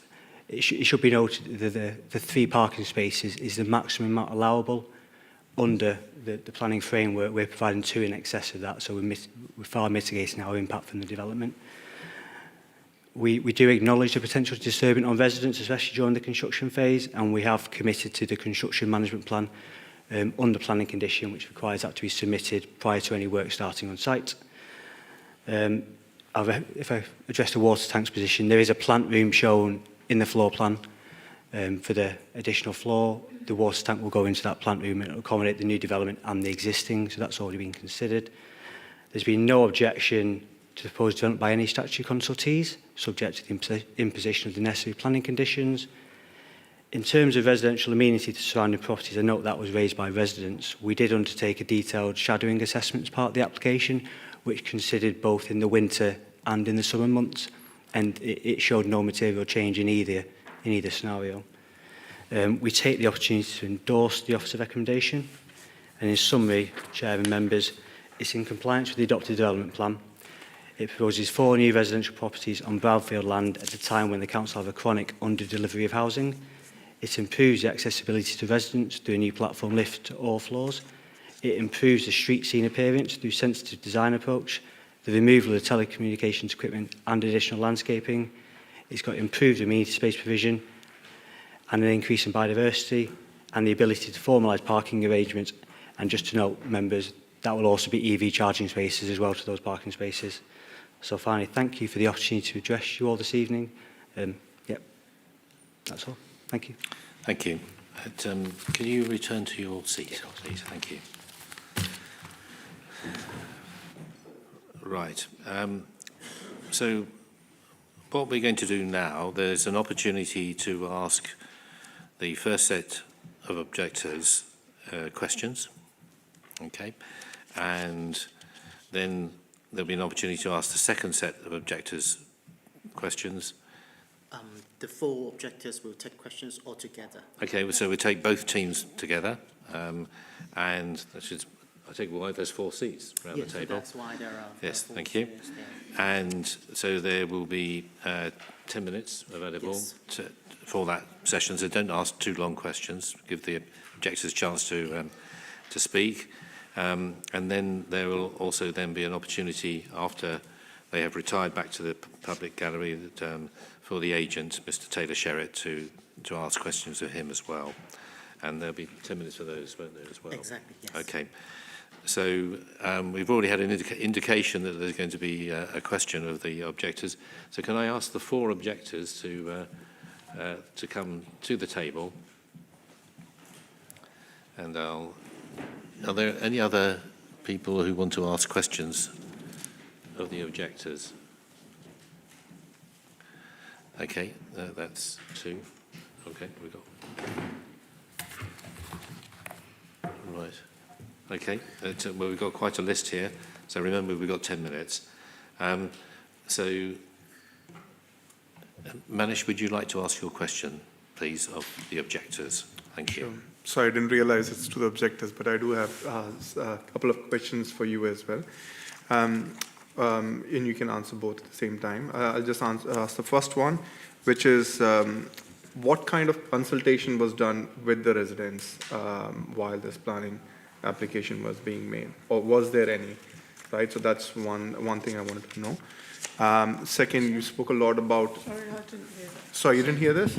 Okay, I'll just repeat that. Is it better now? What kind of consultation, if at all, if any, was done with the residents while the planning application was made by the developer? That's one. Second question, you spoke at length about the parking situation. Could you just explain what the current parking situation is as to how many cars are there and where do you currently park them? Yep. Okay, if you could reply to that. Right. And we are on the clock. I mean, we just follow the normal consultation process, yeah? Marion and Kathy got the letters about the application and responded via that. We didn't get letters, but we found out about the application and we went through the normal process of putting our objections through the site, yeah? Yeah, we got an email about 10 days ago saying this was on tonight. And is that right? Monday. And Mondays. Monday. Oh, well, yeah, we got a second email on Monday giving us the details about tonight. So it's not a lot. And there were 50 other residents who originally objected to this because the way that the council planning website works, you can't see what other people have said. So we have no idea what they said. But they presumably got the same email. Some of them will have done. But I guess 5 days perhaps isn't quite long enough. So your question was specifically about this activity now rather than a year ago. Yeah. That's what confused me. It's a year ago. It's actually a year Yeah, I didn't meant about Yeah, today. just follow the normal I meant process. about the planning. Were you aware of it? And did you raise objections or whatever feedback you had directly to the developer? And did you hear back anything from them? We didn't get any feedback. You never do if you put comments. Yeah? Just for clarification, they are registered objectors, so Yeah. they have objected to the planning application. Yeah, full stop. Right, you wanted to Okay, know about parking. car parking, current car parking. As I said, right, current car parking, there's Yes, please. 16 garages, 8 of them are actually used, okay? For car parking, yeah. There was a comment on the summary, the report, that none of the 16 garages were not big enough for modern cars. Well, 8 of them fits. One of them's yours, isn't it? And Well, we had yeah. a Ford Zafira, which Yeah. is quite a long car. We also So people do had, use them, okay? space at the back. And currently, 10 existing residents park their cars and vans on the paths inside the site, okay? So, 10. No? Well, we've got, Go on. if people parked sensibly, sorry, let me just say what the possibilities are. We have 4 parking spaces adjacent to Elmbridge Meadows. 4 along the service road from Elmbridge Avenue, 3 in the main part and 1 up by the dustbins. There's 2 parking spaces adjacent to the balcony of flats 8 and 10, that's underneath the balcony, That makes the 10, yeah? Yeah. and 1 parking space outside garage number 1, which is by private agreement because... I want to move us on, please, because there are several other councillors Yes, who've please. got questions. So, Councillor Malik. okay. Thank you, Chair. My question was regarding parking as well, because as it mentions here, that PCM would be allowed and all that. So according to PCM, you will be given a parking permit. And with that, I just want to know that will there be any visitor parking as well? We have no idea because there's no level of detail like that in the application or in the summary, the report. That seems to be something that's going to be determined down the line. Yeah? And at present, all visitors and should be anyone that's coming to do any work on our site have to park down the road. You know, we try and encourage them to do that because obviously the residents should have first dibs on any parking. But at the moment, there are no restrictions for parking. Anyone can park there. Yeah. Yes? So with PCM, there would be restrictions then? Okay. Yes. Thank you. Okay, thank you. And It'll cut it Councillor down, Sharper, so and we- we're halfway through our 10 minutes. Oh, okay. Councillor Sharp. Thank you, Chair. Good evening. I'm particularly interested in the parking arrangements at the rear, where there is currently in our pack. It's entitled New Amenity Lawn, and permeable grasscrete surface. What I'm interested in understanding a bit more about is if how do you use the amenity space? Do you use that area of amenity space to the rear? On the far right I'm corner. going to hurry you up, Anita. Oh, sorry, say that again, Chair. Well, just hurry up, can you? 'Cause Oh, of time, of course. thank you. And my second Simple question is, do you have any evidence of what cars are parked where at the back of the building? Thank you. Could I speak about the amenity area? I took a photo of this weekend. Lots of people with the children and their parents playing games. Every time there's a nice day, there's all the children out. It's well used. And you can't say that area round the outside of the building can be used for amenity space. You know very well. The A3, there's high emission zones. Okay. And okay. along Elmbridge Avenue, the dangerous junction with the A3, we've already had a car go through the wall there. So, Okay, thank you for that. Sorry, I'm moving on because of the time. Amir, Councillor Khan. Thank you, Chair. So my question is to the residents of the block currently. I know there's obviously a lot of issues you've raised in the objections that we have in front of us, and I will look to ask questions of the applicant as well. But my question is specifically in terms of the lift that's being proposed to be installed, would that not increase accessibility for the people that live in the building currently? And what do you have to say about that?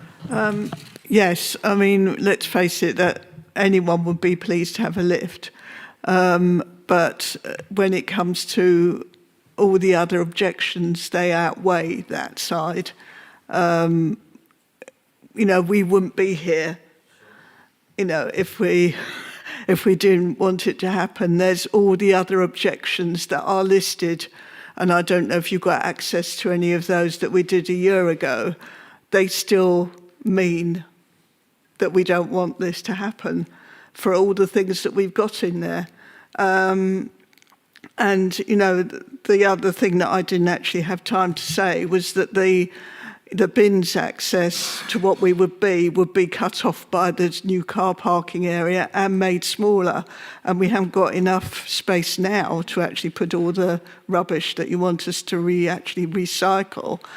That's already overflowing. So yes, the lift would be practical, brilliant, but that is one brilliant thing compared to what we're going to be losing. And the disruption.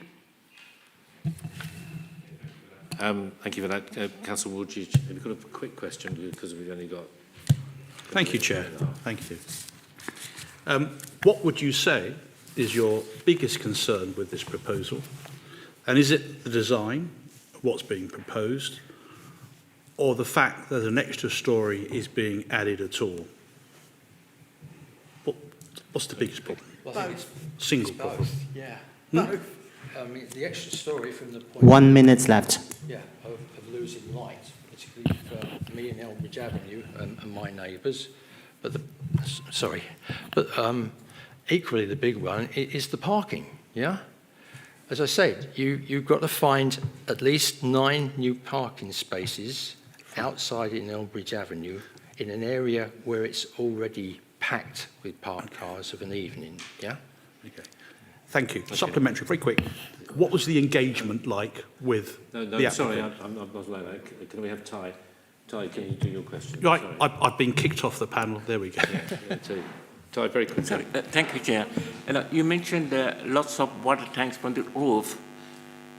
Can you explain? Lots of water tanks from the roof. Yeah. That's one of the objections. Sorry. We've got 2 on the roof. That's one of my points, which I will read. Water tanks on the roof. There's 2 blocks of flats.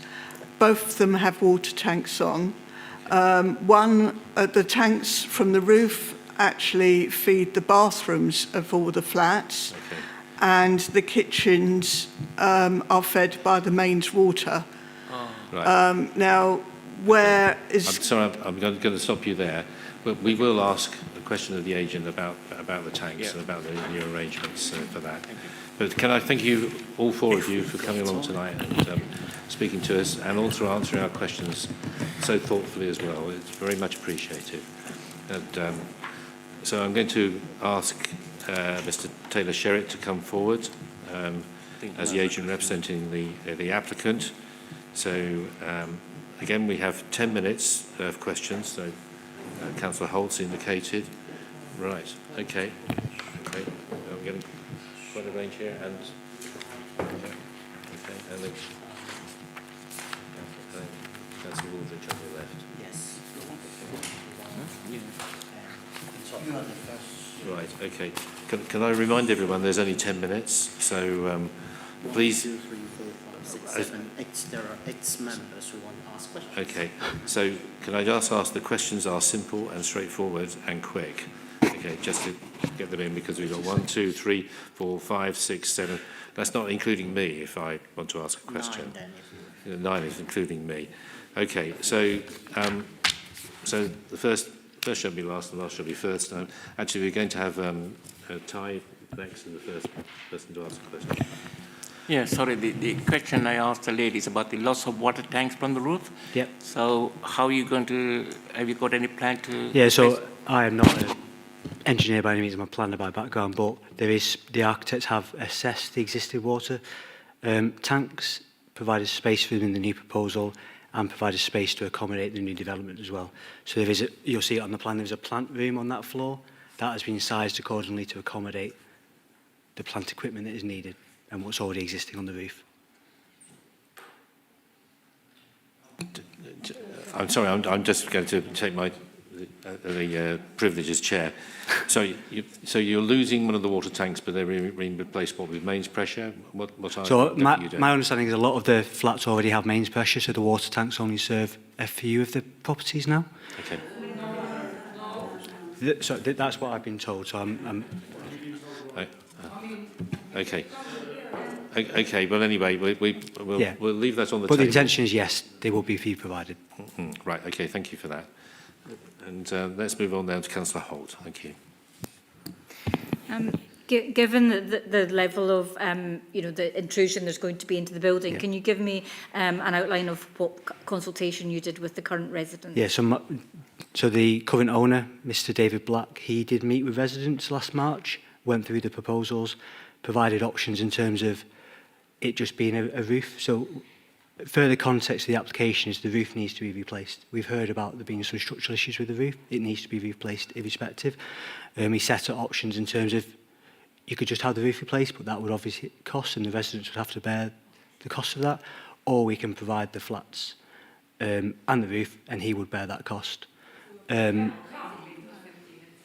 I wasn't part of those discussions, but that is, I spoke to David today, so I thought that question might come up this evening, and that's a feedback I got given. Thank you. Let's move on. Okay.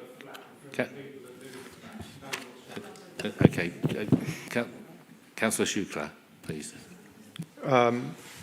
2 questions. Number 1, in all of this work that you're going to do, are there any extra costs that the current residents will have to bear, be it for water, the tanks that are being replaced, or anything else that may come? No. Is there any cost that anybody else has to bear for No, from my understanding, it's all of landowners' cost. The solar panels will be used for the communal areas. There's an argument that could reduce overall. I don't know what the community sums or anything are on the site, but there's an argument that would reduce the overall electricity generation on the site. But presumably, with the lift coming in and more energy being used, so it would go to offset some of the lift energy that would come from the solar panels. Okay. But to be honest, there's quite a lot of solar panels, and there will be leftover energy anyway. Okay. Understood. Thank you. I think I'm good for.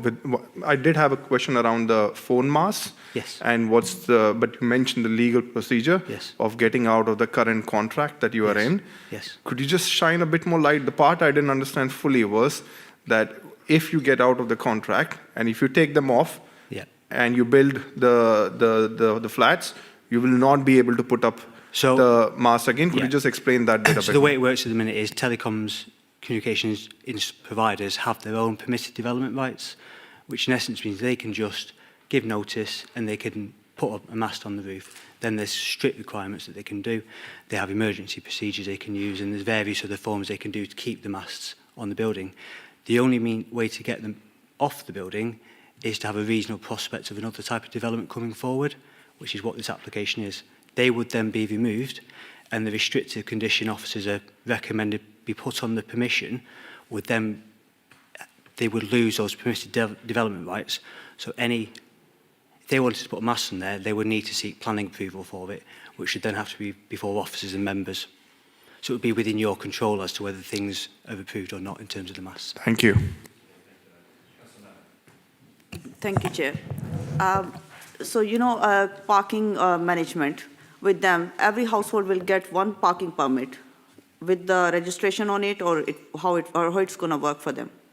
So I don't quite follow the Parking- question in terms of... Car park management, Yeah. permit holders will be given. The new apartment holders or the existing, sorry? Pardon? The new... The new parking permits would be given. Do they have to pay for anything? So the existing residents or the new residents in terms of the parking spaces? Yes. So the residents who are already living there, do they have to pay for the parking permit? I don't know the answer to that question, because it would be up to the car parking management plan that we would seek to approve under condition to control that, and officers would have the ability to say yes or no to that condition if they didn't like the answer to it. Okay, But the and how many- intention would be that the parking spaces would meet a need for the development. Okay. And there's 2 additional spaces beyond that that would then be allocated or... So how many visitor parking is going to be there? So I'll answer very quickly. The visitor parking is...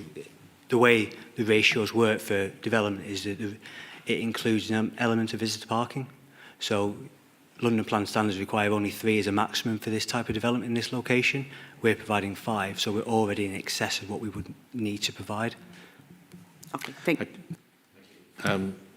Councillor Milestone. Hi, thank you. Just, it is a quick question. I just noticed that the ground floor proposal shows 5 new parking spaces, but the landscaping detail says there are 7 new parking spaces. We updated, so the original plan Okay. was for 5 residential units. At that point in time, we had 7 parking spaces. Okay. We then reduced it to 4. And that means we reduced the number of parking spaces. That then opened up the amenity space as well further. So there's a discrepancy with the landscaping plan, which Okay, we so it would is then 5. regularise through the conditions. So it is 5, not 7? Yes. Yes. Okay, wonderful. Thank you for the Okay, clarification. Councillor Sadler. Just a quick question. I noticed that some of the land that you're proposing to develop on, specifically in the amenity space, where you've got the reinforced grass grid, actually is contained within a different title number. Have you got permission to build there? So I've asked this question. The landowner, he provides rights of access over that land. We serve the respective notices with the plan application.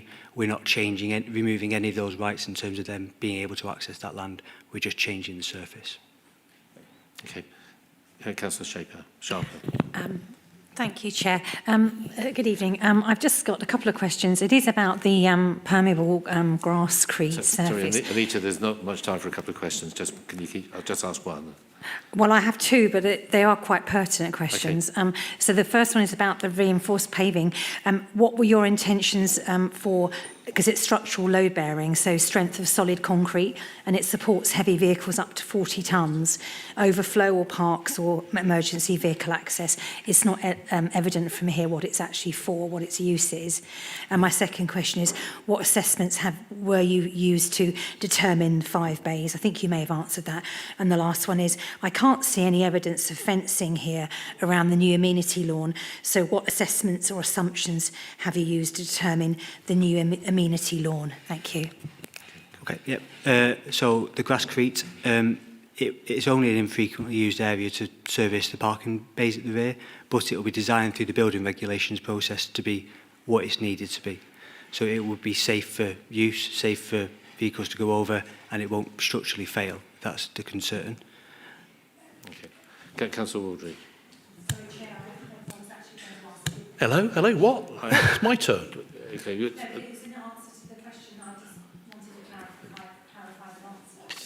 I mean, that would be the third. Sorry, can you just stop? It was just to say that wasn't actually my question, but Right, sorry. Okay. it was about why it's permeable grasscrete surface and not a new amenity lawn. Thank you. Oh, because it needs to provide access to the garages to the rear. Yeah. So it needs to provide that access. That is a route to the garages for some of the residents on Elmbridge Avenue. They have garages there, so the grasscrete is there so people can drive over it to their garages. Okay, thanks. Andrew, please, quickly. Thank you. What concerns did residents raise with you? And what have 1 minute left. What concerns did residents raise with you, and what have you actually changed in the scheme as a result? Yeah, so we've submitted 3 applications on the site now. The first application was for 2 stories, additional 2 stories above. We've reduced that to 1 story now. The design is now more respectful of the surrounding context. As I said, David's met with the residents, presented options, and I'm sorry, I wasn't part of those discussions, so I can only go what I've been told, but we've actively responded to comments that have been received in that respect.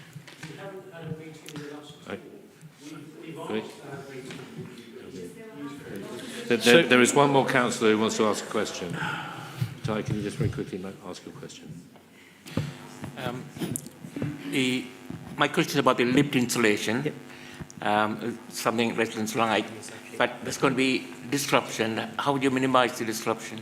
So there is a construction management plan conditioned on the, or proposed to be conditioned on the permission. That will say what the working hours are. I'm going to stop it now, actually, because we are now over time.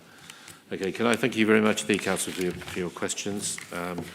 Thank you. I agree it's very tight, but them's the rules. Thank you, Mr. Taylor-Sherritt, for answering those questions. Now, I believe that the officer, Joel Turner, will now present the material planning considerations and address any issues raised during the public speaking. Well, there's a lot of questions, Joel, so that's quite an ambitious request for you, but if you can do your best anyway. There were some questions I think you probably could answer, which are... Yes, I mean, I already mentioned the material planning considerations. Do you want me to go through them again at the end?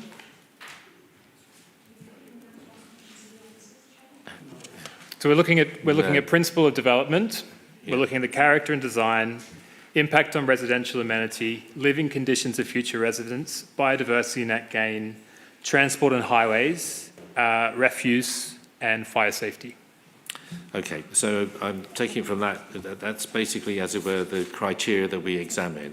Yes. For this particular application, and that's what your decision is made on, essentially. Yeah. Okay, because there are obviously lots of other bits of information which you've given tonight, but they wouldn't necessarily be relevant to how you can actually make a decision on this application.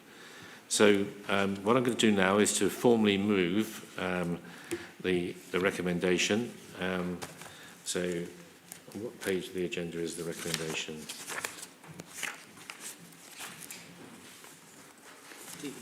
For planning application, you will just you will just state that the... Is that in the main body? Okay. So can you just tell me where the recommendation is?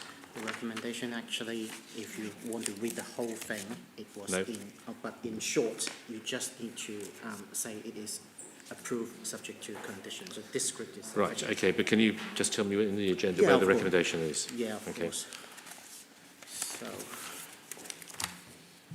So what I'm going to do is going to formally move the recommendation, but the way the report is set out, it's a little bit difficult to find. So the recommendation is on D4, and it's number 3.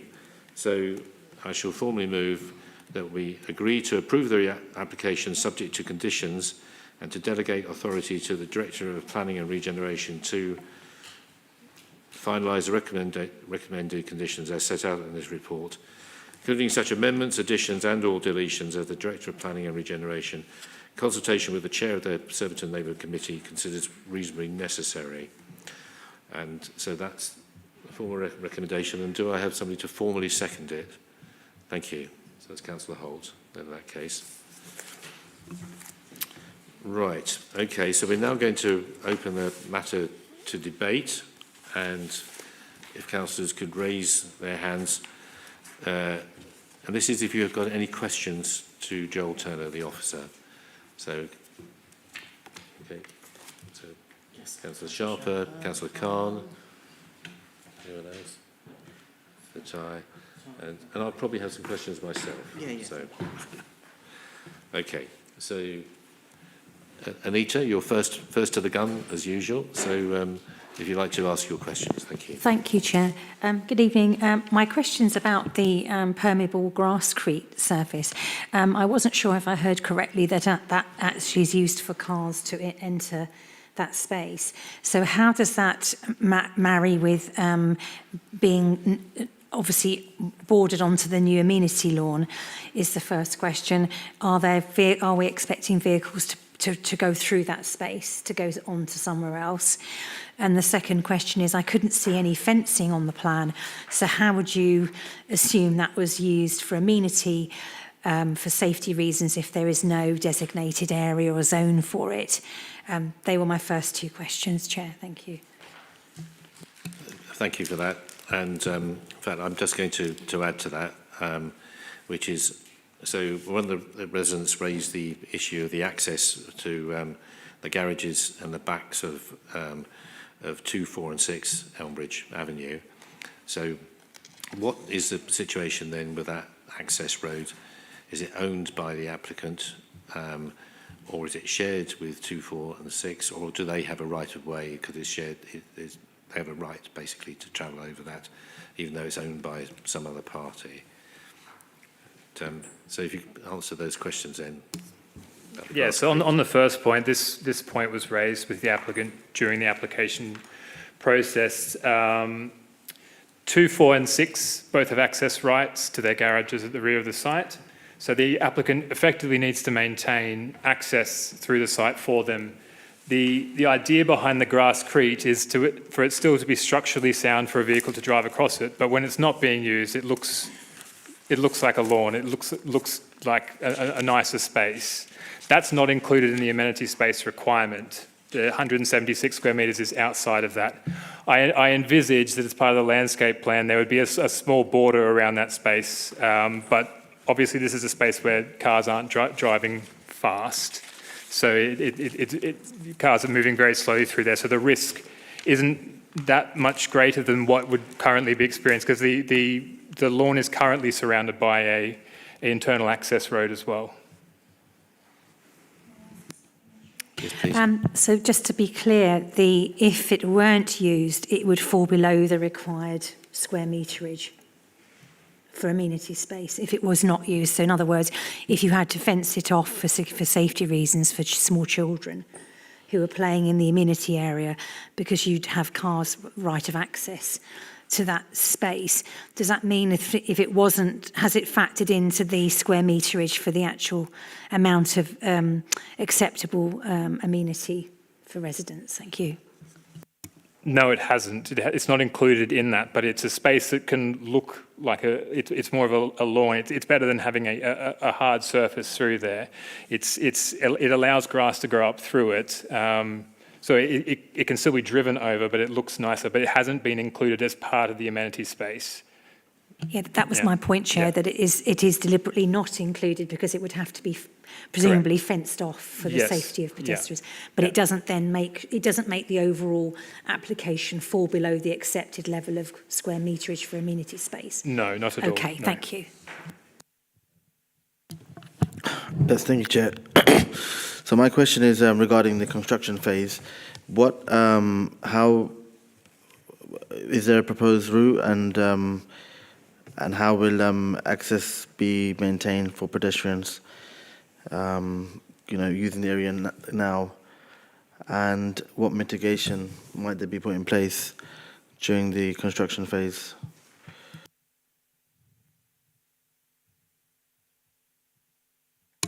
So condition 12 of the recommendation is quite an extensive request for a construction management plan that covers both traffic and transport elements of construction, but also the noise, vibration, dust, so the environmental health considerations. This is a very typical application because at this particular stage, and this is the case with most applications, we wouldn't have that level of detail, but the development would not be able to commence until that detail is provided. And these applications are assessed by our transport colleagues and our environmental health colleagues before they are discharged.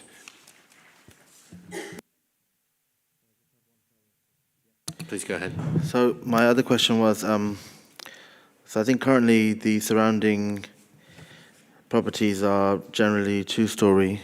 Obviously, this being a 5-story would be, kind of out of character for that area, but obviously the other considerations that we need to take into account in terms of approving or not approving. What could there be anything to stop the developer from seeking to add another story tomorrow. If you could answer that question. Yeah, I mean, in theory, an applicant can submit any application, but we have already refused 2 stories on this site with a number of reasons for refusal. Yeah. Okay. Thank you for that. Ty, if you could ask your question. Yeah, my question is about the construction phase as well. The construction of the lift, obviously that's going to cause noise and disruption. So is there any conditions to mitigate the disruption, noise and...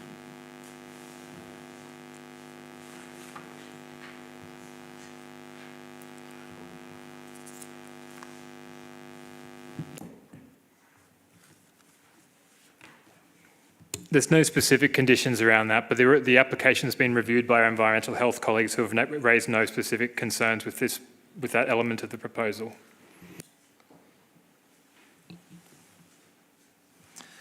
Okay, I didn't hear an indication coming back on that. It's me next.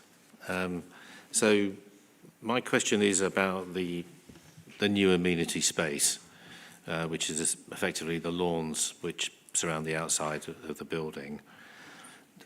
Does the council have any judgment or standard for what that amenity space would be? And I'll explain why. Even though there's, in the part of the projected drawings and in the text, plans to put a hedge on the border of the site, the amenity space facing the A3 is extremely noisy and very dusty. And so I wondered if there is a standard, anyway, by which the council judges amenity space and whether it is valid effectively as amenity space for that reason. So the report mentions the first and foremost, the space at the back is being increased to a level that meets our requirements. The extra space is really just surplus additional space. We have not, even though some of the plans may have mentioned external amenity space along the A3 frontage as being amenity space, we have not counted that as part of that for that reason, because it's much more exposed. The smaller side on the Elmbridge Avenue side, that could be usable. It's further away from the A3. You'll still hear noise, but people are hearing noise in their flats as well. So it's quite a high traffic area. The purpose, what the applicant I feel is trying to do is effectively just create a more pleasant environment around there by having hedges to block some of that noise, potentially improve some of the air quality in the area. So it's really just all that space that is going around the building is there purely to just increase surplus space. It's not something that is needed to make the development acceptable. Okay, thank you for that. I'm also going to ask a second question, which is about the foam masts. So we've heard that there is a procedure for removing the foam masts. Can we set a condition that they don't come back? That effectively that building will no longer have foam masts on it, or is that beyond our powers to do so? So the only thing that we have in our powers is what has been recommended at condition 4 is to restrict permitted development rights through the prior approval process. We can't make a condition saying you can't submit a planning application. That wouldn't be enforceable or reasonable. Anyone could submit a planning application at any time. I can't prejudge any actual application, but we would have significant concerns if they built this and then put telecommunications towers on top of that. I'd also add this has happened around the borough in certain locations, quite unfortunately, but they are typically on flat roofs. This is not a flat roof. This roof has angles, so it wouldn't really be suitable for telecommunications equipment in any case. Sorry, I'm just going to ask another question on that one. So there's no hard points or anything like that on the new roof where they could actually attach a foam mast? No hard points? Yes, so obviously they would then attach a foam don't attach a foam mast to the tiles. There'd have to be some kind of structure underneath. I imagine so, yeah. But there's nothing you've seen which suggests that there will be a structure like that. No, take a foam no, they are quite open spaces, open plan accommodation below. Right. Okay. Thank you for that. Councillor Waldridge, you're next. Yeah, two very quick ones. One was with regard to the telecoms, with regard to the forest of equipment that is up there. I suppose it's, and because of Ian, I mean, have the telecoms operator agreed to these proposals? And will any of that equipment need to be moved or reconfigured? It's an ongoing legal process that the applicant alluded to this evening. They're going through a legal process. It can take 18 months. One of the things that allows them to break a contract is having a realistic development proposal to do that. And this is by granting planning permission, you would be giving them that effectively. And there is no condition that we as a council, is there any form of condition that Ian has alluded to with regard to making sure we have some sort of operational procedure on that? We can, from what the officer said previously, is that we can basically stop permitted development rights, but we can't stop a planning application, and that would then basically rise, or fall, or be passed on its merits. So yes. So, that's correct. All we can do in the context of this application, in terms of telecommunications, is restrict permitted development rights. We can't prejudge a future potential hypothetical planning application that may come forward. They would be, if they wanted to do it, they would have to submit a planning application. Okay, follow up. Existing play area. I mean, there is a concern, as Ian says, with regard to the dustiness of that Elmbridge Road A3 emissions. Are we happy with what we've got there with regard to the children who are going to be playing on there? What conditions can we put on there to make sure? Do you mean the play space to the rear, the relocated play space? Yeah. It's not significantly further away from the existing one.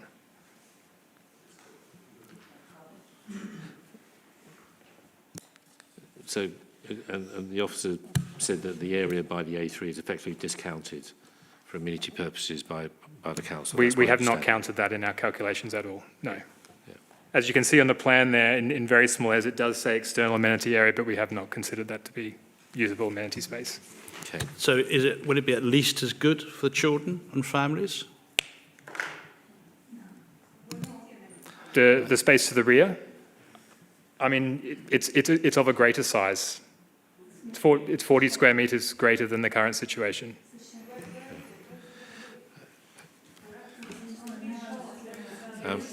Okay.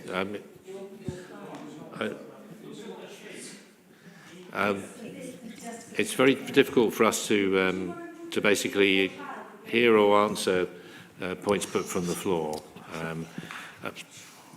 So I'm sure that one of the councillors will come back to this, and there'll be an opportunity then to get some kind of answer. So, Councillor Sharper, I've got you next.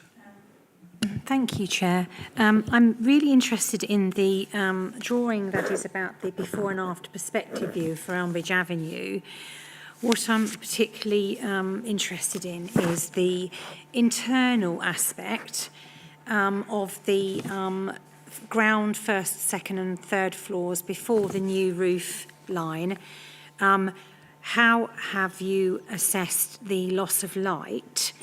Because it's not clear from the drawings how much of those internal facing windows have got loss of light, because according to the diagram, it looks like at least 4 windows in wouldn't have any light at all.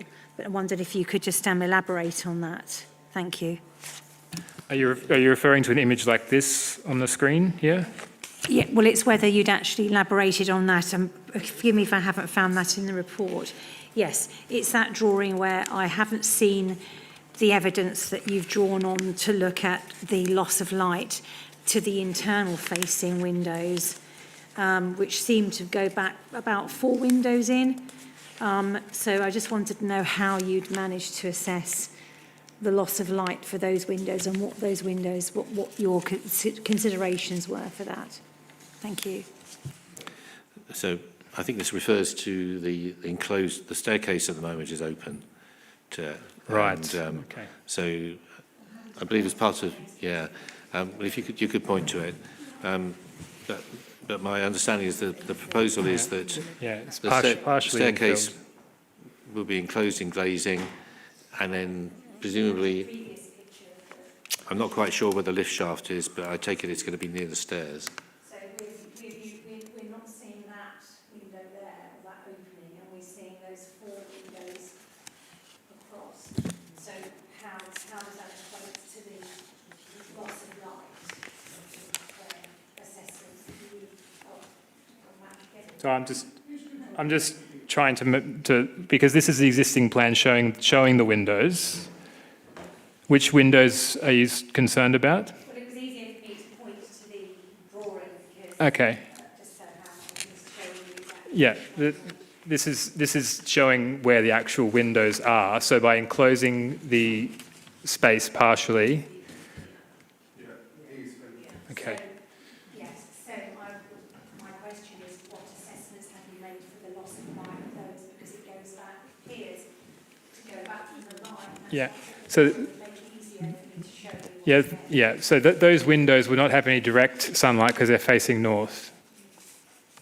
But have you assessed any loss of light at all? I would like to know what that assessment has been, because they are windows. Therefore, if they're not windows, why would you have a window in a property if you weren't going to get any light or ventilation? Then, yeah. I would like to know how that's been assessed for the loss of ventilation and or light. I don't think there's, It's a very enclosed space facing north. I'm not sure it has any light down there. But I would like to see an assessment of the light. Yeah.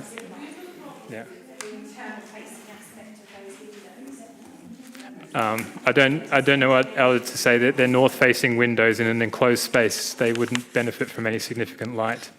Does it equate to any property that has a north facing windows? Would you assume then? Direct sunlight, yes. Yeah. Light at all? Yes. By the way the sun arc moves, there's north-facing windows are not valid for test under the BRE guidance. But has that been ordered in the report? That's what I was hoping to ascertain. Okay.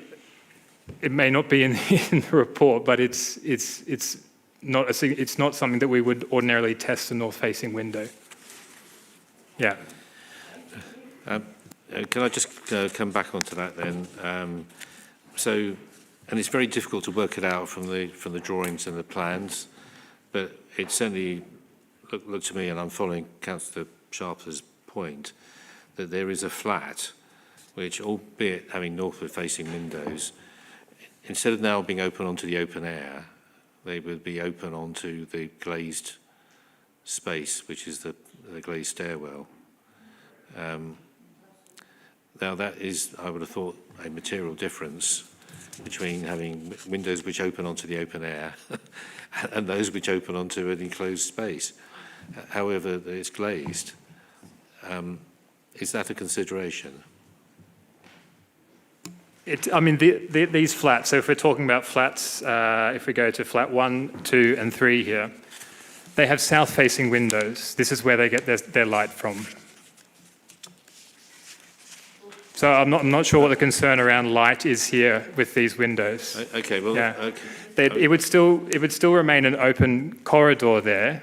It would still be open, but part of it would be enclosed. Not the whole space would be enclosed.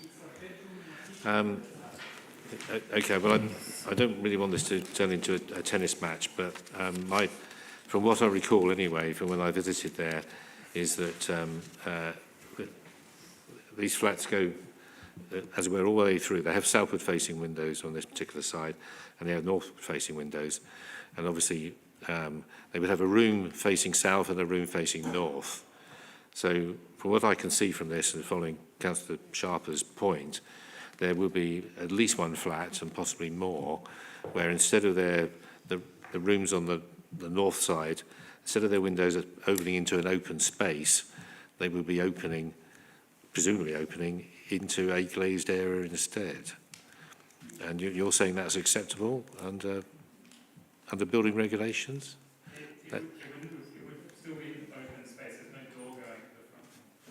It would still be an open space. There's no door going at the front of it. Right. Okay. So the staircase is glazed, but there's no door being put in. Then it's just the upper story. No, there's no door shown on the plans. No, it's still an open space, and it's only partially enclosing the staircase there. Right. Okay. Well, we are just obviously going just by the drawings, which I have to say are very unclear.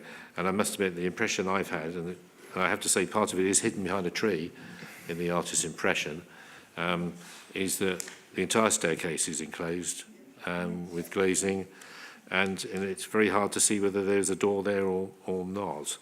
And because there isn't a door there at present, you can walk in off the street and go straight up the stairs at Perrick Court. There's no door interceding in the way, and that staircase is open to the elements.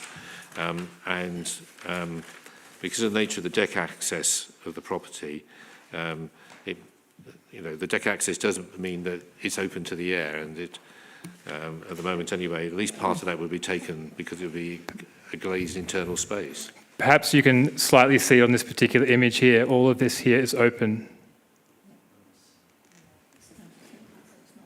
It's not enclosed. It's only, that's just showing the location of the lift there. Right. Okay. I see what you mean. Yeah. Okay. Okay. Thank you for that, and my apologies to everyone for asking multiple questions. Councillor Holmes, Alison, you're next. Yeah. Sorry, I lost my train of thought. Mine was actually, it's about the waste facilities. I think the residents have mentioned about the overflowing bins. We've got some additional units of reasonable sized family accommodation, but we haven't increased the bin. Doesn't look like the bin store's been increased. So I'm just slightly concerned. I know that you've got the condition surrounding the condition 10 surrounding the waste management. I just want to make sure that we're ensuring that there's good space for the additional bins that will be required. Okay, if you'd like to answer that question about the bin space. Yeah, so effectively there is an existing arrangement. We wouldn't expect significant changes based on the uplift in flats in this location by 4 homes, but effectively they would need to submit those details to us. If they needed to slightly expand the space, they might have to do a non-material amendment to the scheme or something like that in order to accommodate the volume required by our waste colleagues.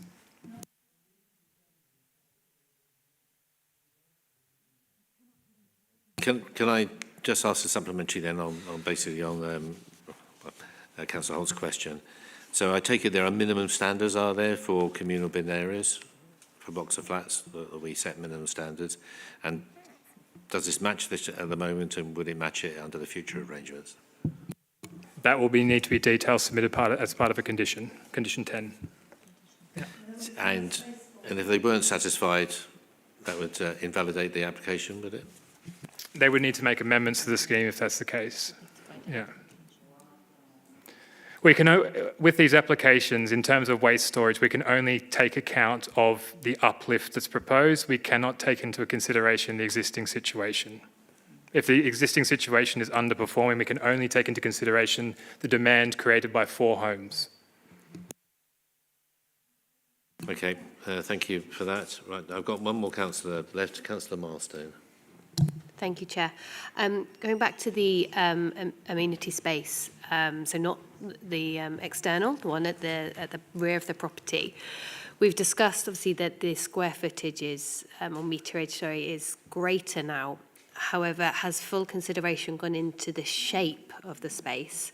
And I know it's already been mentioned, but there are those 2 car parking spaces that back onto it. So have we fully considered where parking spaces 4 and 5 could potentially go? I appreciate this might not be a liked option, but is there at the Elmbridge side of the building, could parking go there to basically keep the shape of the space, which, as we've heard from residents, is very well used. And my concern is that being a kind of triangle now that goes around the back of the building, yes, it might be bigger, but it's not actually usable in the same way for the families. So can I just check, are you proposing that the green area, which is in the top left-hand side of the drawing at the moment, be taken for car parking, off-street car parking? I wonder if that's been a consideration. Again, I fully appreciate that might not be a welcomed consideration, but if, for example, car parking spaces 4 and 5 on the right were in fact on the left, that existing space would remain as is, would be my understanding. So just want to understand if there could be further consideration for that space. Okay, that's a bit of a what if. Yeah, so we can only really consider what is presented to us. In terms of that, it probably wouldn't be in terms of locating it there, it probably wouldn't be the most ideal location for car parking spaces, particularly for the reverse manoeuvre, so close to the junction there. So it probably wouldn't be, but we haven't really considered that in any great detail. Okay, thank you for that. I mean, knowing this corner very well, it is very, very busy. It's one of the few entry points to Berrylands. It's in constant use, and it would be a very difficult manoeuvre in and out of that site. But I fully accept the good intentions for that question. Thank you, Chair. Okay, right. That's the questions. So we will now open it up to debate, I think, isn't it? For comments, comments by members. Right, okay. Before you take the Okay. vote on it. Okay, so this is effectively really your opportunity, councillors, to make comments before we then take a vote. So, Councillor Sharper, okay, and It's okay, I mean, and I will one by one. and I will also Ask. be as well. So, Councillor Sharper, first off the blocks again. Thank you, Chair. I'm struggling somewhat with this one, not so much with the actual roof extension, you know, the extra layer. It's more to do with the notion that it's acceptable for residents to, as I was sort of alluding to earlier, to have a diminished amount of natural light that's coming into their windows despite them being north facing. I have a real concern that a number of those properties, ground, first, second and third floors that have those windows that are currently in a space in the middle of the buildings will be basically looking out over a darkened mass of corridor where you've got their window and then you've got no lateral light, no light, visible light coming through the windows because you've got the side of the lift shaft wall going up.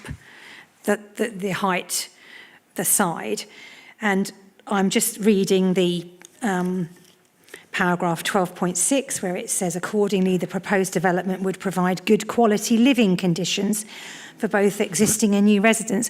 Well, if I was in there with a family or whoever, I'm not sure I'd want to open my window to find that I have literally no natural light at all. Because if I understand these drawings correctly, apart from the first window on the end, the left-hand side, according to that drawing, the rest of them would be within that darkened area in the middle of the two buildings where the lift shaft is, and I don't think I'd find that acceptable. As a living condition, I'm not sure we should be, well, I'm only speaking from my own personal perspective, I wouldn't want to have my children open a window to see dark. So without any sunlight or any assessments done on what that diminished, the levels of light that would be diminished in that area, I haven't seen any evidence of that. And that concerns me greatly with this design. Okay, so I think on that alone, I don't have any issues. I have a little concern about the amenity space. I have listened to residents about their concerns about parking, but I don't think that would actually stack up with an inspector, I'm just not sure. My view is that I think that would be a tough one to try and get over, because the requirements have been met on the number of parking spaces in line with policy. For me, it's about living conditions and overshadowing impact. And on those two issues, I think I would have real concerns about this application as it stands. Thank you, Chair. Okay, thank you for that. Councillor Schuchler. Just want to make one statement, which is I'm a new councillor, and I've been to a few meetings across different committees, and I see this every time, is that whoever is the developer and who is building in an area where there are existing residents, my only recommendation to them is take them along. Have those consultations, have those meetings. Most people are reasonable people. They have minor requirements which you can bake into your plan and avoid a lot of objections. And it usually works, the human-to-human contact. I'm hearing two different sides. One says we had extensive consultation. The other side says we didn't. This is something that any developer should focus more on. Thank you. Okay. Thank you for that. Councillor Khan. So, I have been a previous councillor for the last 4 years, but I've just been re-elected for this ward, which is the Alexandra ward, where this application is being made. I mean, I can understand. I have a young family in Kingston, and housing supply is paramount. My concern is that the report gives quite a lot of weight to delivery of the additional homes, in contrast to the overall borough's housing land supply issues. And I'm concerned about the precedent that it sets for the kind of wards that we have. If we're allowing this building to do what they're doing today, then it would be difficult to prevent somebody else from doing the same of a similar property, a similar building in our kind of wards, which are predominantly not so high story blocks. The second thing is the agent for the applicant mentioned about the roof. I mean, on the one hand, you could say, well, it's a plus that they're going to get a new roof, but it seems like the residents are being put between a rock and a hard place, where really the freeholder has a duty to repair the roof anyway, but to say that the only way I'll fix the roof is if you cooperate with me in allowing more flats above. It seems a bit. I'm not sure if that's an approach that we want to encourage generally, because obviously there's financial profit for the freeholder, which presumably is one of is the one major factor for why this application is being made. So I do take on board the fact that this will provide housing, but I think ideally this doesn't seem like an ideal application to approve. But I mean, obviously there's other considerations that we have to take into account, but I just want to put that on the record that I have these concerns, and I think it would be better place if we as a council looked at more, tried to provide housing in kind of more tailor-made kind of developments, or not kind of building upon existing buildings where you will have you will have problems for the current residents in terms of the construction phase, in terms of possibly amenities, for example, water, gas, electricity. How will that be affected during the construction phase? Parking issues. Already we've got so many parking issues in and around this area currently. How will that be affected, being so close to the A3? It's a very tight left turn from the A3. So parking issues as well. There's no controlled parking zones around the area at the moment. So how new apartments in this kind of block will affect the local roads. So I think there are a lot of considerations, there are a lot of issues which I just want to put out there. But obviously, like I've said, we are unfortunately bound by national policy and local policy in terms of considering the local housing supply, which I understand. But I mean, I'm personally, and along with I think Councillor Manders, also fellow ward councillor, I think there are these concerns that I personally have anyway, at least. Thank you. Okay, thank you very much for that, Amir. Councillor Holt. Thank you. I mean, I think I asked the question about consultation, and I know the planning consultant has said that there was consultation, but I'm obviously hearing from the residents that they perhaps wasn't, and also it's whether they've taken into consideration what the residents are saying and some of their concerns. I've also raised about the waste. I have some concerns about it. It's not. I have a lot of flats in my ward, and it's something that always causes issues. Is the lack of good management of the waste and making sure you've got enough. So I will accept that we've got a condition there, and we'll have to make sure that that when that comes in as a planning condition and is approved by the officers, that they take that into account. I think the other concern was regarding the masts, and I can see that that has also been covered under another condition. So I am actually struggling to find any planning reason to reject this. I think I know that other councillors have mentioned things, but I'm not actually hearing that the officers are agreeing. That that is a planning reason to reject this application. So whilst it might not be perfect for me, this one, I've got some concerns about some bits. I'm not actually seeing a planning reason to reject this application. Okay, thank you for that. We've had quite a long debate about this tonight, and we've asked lots of questions, and we've had residents come here, and we thank them for spending time to come here tonight and to put their case. Like Councillor Holt, I believe this is extremely difficult issue.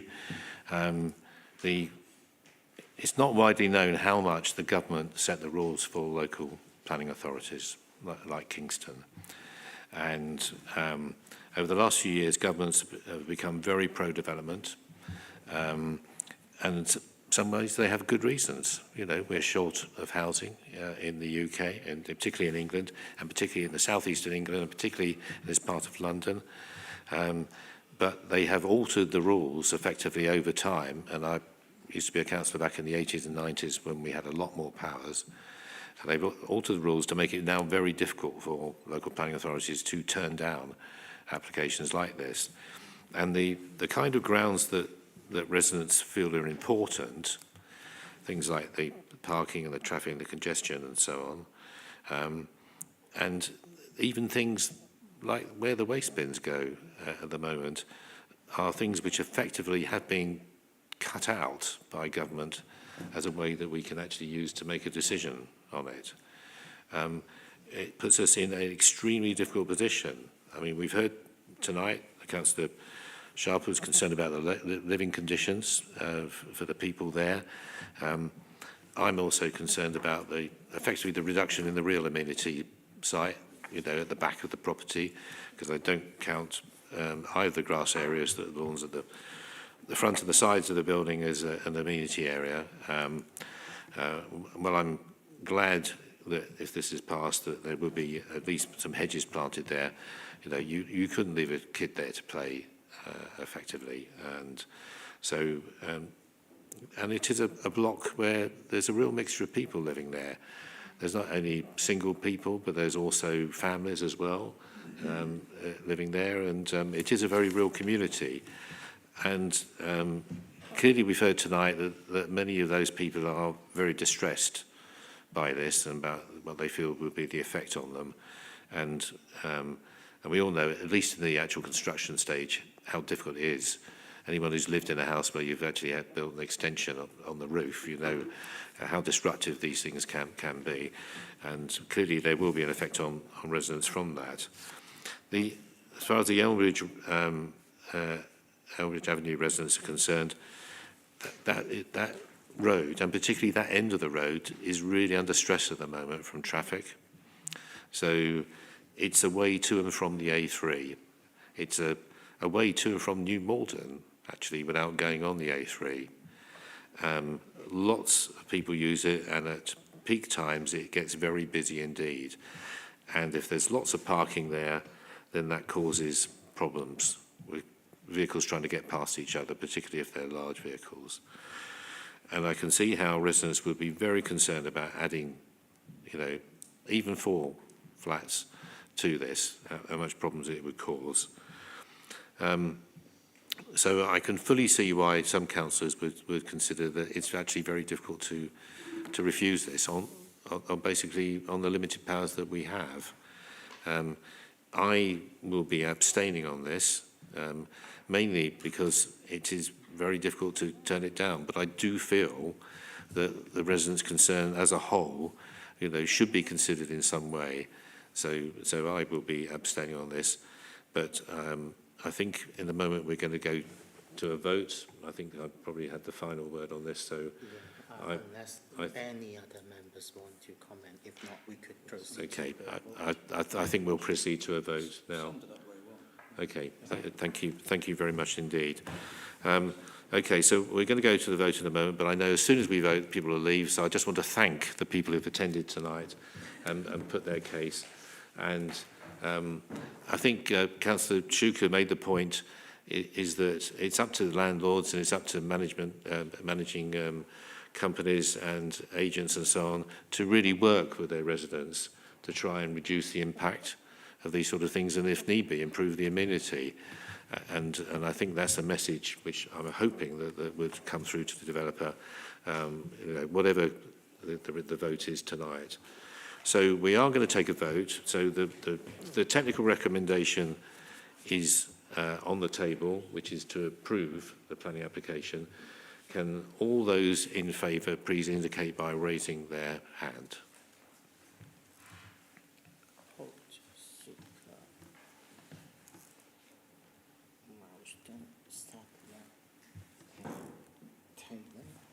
Okay. Would all those against please indicate?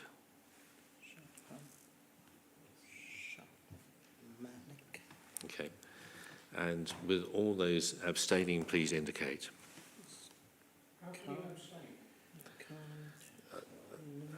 I'm hoping I've explained why.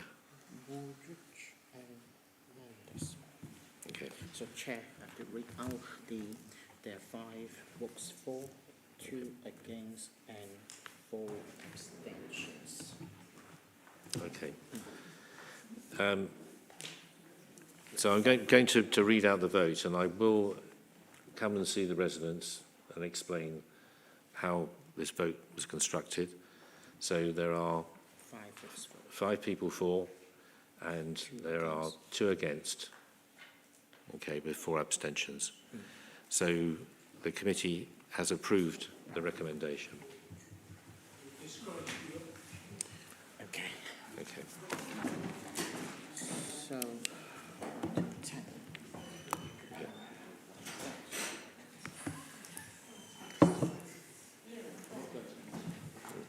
Okay.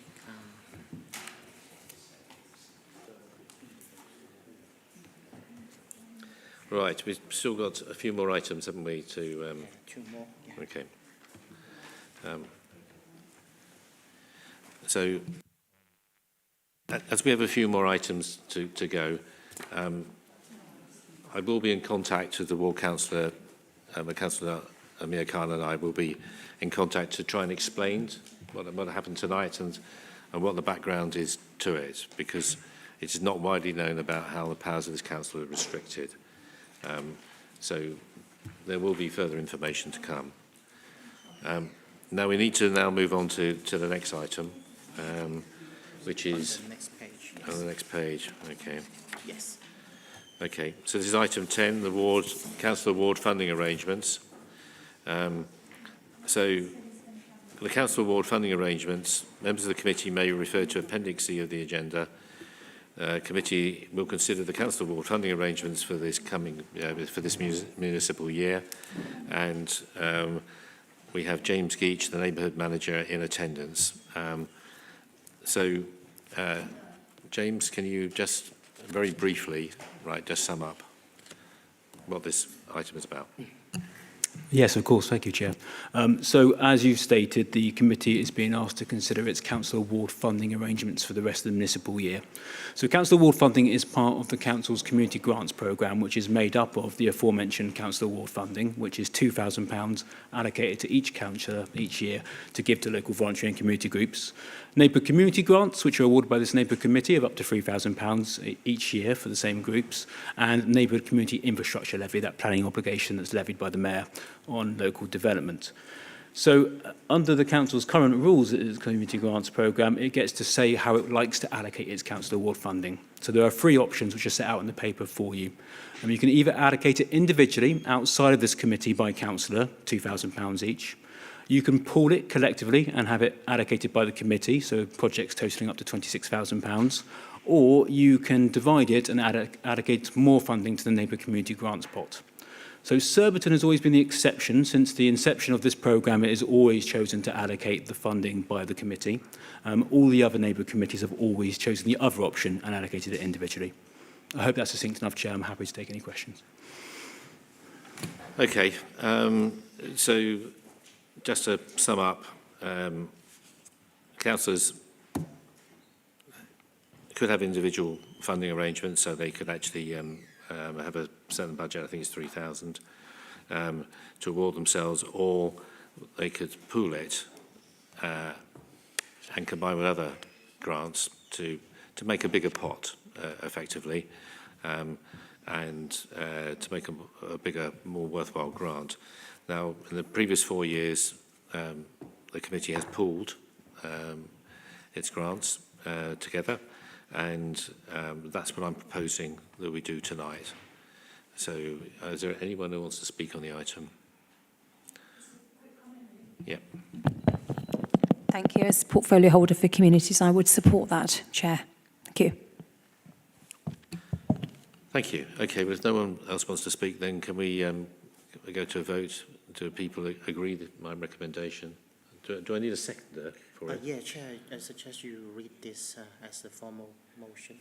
Okay, so I'm going to read it out, a formal motion. The committee's current working arrangements for the allocation of council award funding, as set out in paragraph 6C of the report, to be maintained for the 2026-27 municipal year.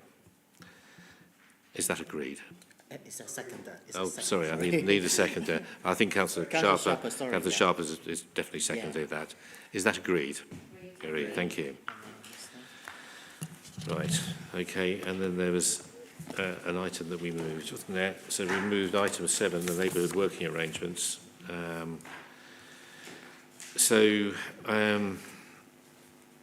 Helen, can you introduce this item? Oh, thank you very much, Chair. The report concerns the arrangement for the committee to manage its business for the new municipal term up to May 2030.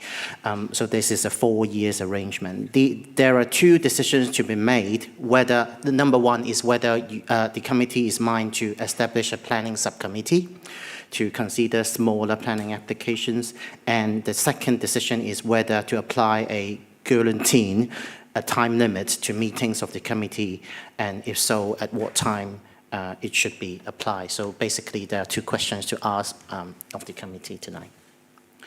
In the past, for members' information, this committee did not establish a planning subcommittee and did not apply a guillotine to meetings.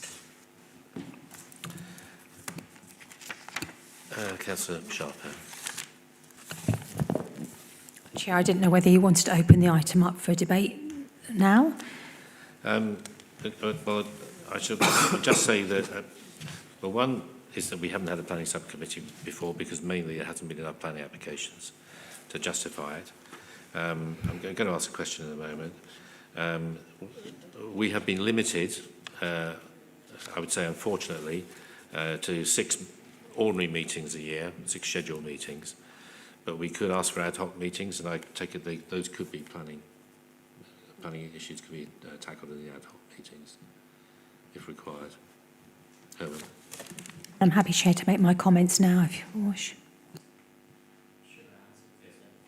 Okay, Chair, in response to your question, I mean, there are 6 scheduled meetings this municipal year as agreed by the full council. These are scheduled meetings to take a point, unless the committee's mind to have a planning sub, but if not, then of course each meeting can take ordinary business like highways and planning, just like tonight, for example. If there are any reasons for not only restricted to planning application, but any, for example, if highways come up with urgent plans that need consideration by the committee, or planning applications, or any other things, then special meetings are always provided in the Constitution for taking up special items in the form of a special meeting. So that's provided in the Constitution. I hope that addressed your question, Chair, but okay. Not limited to planning application. Okay, so we could have more meetings a year if that was actually needed. Councillor Sharper. Thank you, Chair. Just a few points, really. I just wanted to add that we obviously have got the proposal for 6 of neighbourhood meetings a year. There are constraints on all of our time. So the reason why it's managed well in the past, I think, is because we haven't actually had the number of planning apps is actually decreasing. So there have been instances when we have cancelled our neighbourhood meetings last year, in the last municipal year. So I would personally be in favour of keeping things as they are, because I think unless we feel that things haven't been working properly, and I haven't picked up necessarily from the committee that things aren't working the way we want, I would be happy to hear what everyone has to say, but I do think actually for today's decision making, I think we should be sticking to what we already are doing.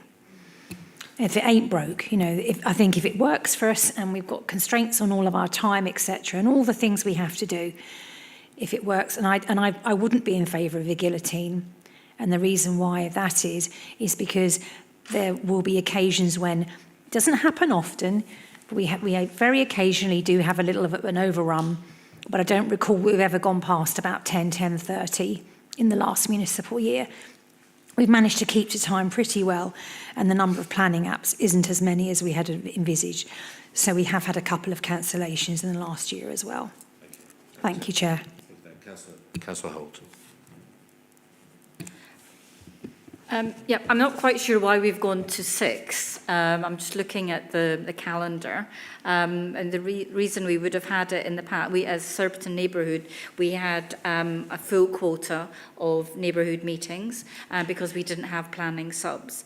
And as Chair of you already mentioned, there are changes happening within the central government about planning applications and whether we will actually have planning applications coming to our neighbourhoods for determination going forward. So I think I probably would not want to have planning subs at this time, because then we would definitely be losing some meetings.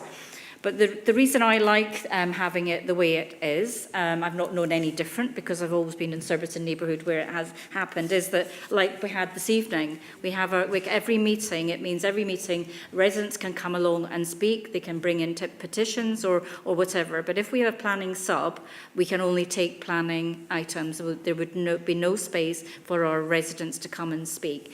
And it is my understanding that the other neighbourhoods have actually gone the same way as we have last year, because they were having a huge period of time where they had no opportunity for residents to come and speak at neighbourhoods. So I'm very much in favour of staying with what we have, but I'm disappointed to hear that we've only got 6 rather than, I think it was 10. Yes, thank you for that. Certainly I've talked to Councillor Reeve, the chair of the committee, about this, and he's not happy with it being limited to 6.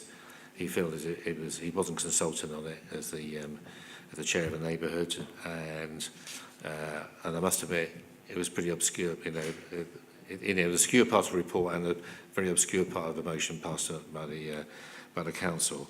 Anyway, so it's limiting us to 6. That's a situation I've tried to argue another way and tried to think of some way around it, but we're stuck with that for the moment. So we have a recommendation that we won't create a planning subcommittee and that we won't adopt a guillotine. So do I have a seconder for that? That's a seconder? Good, okay, Councillor Milestone.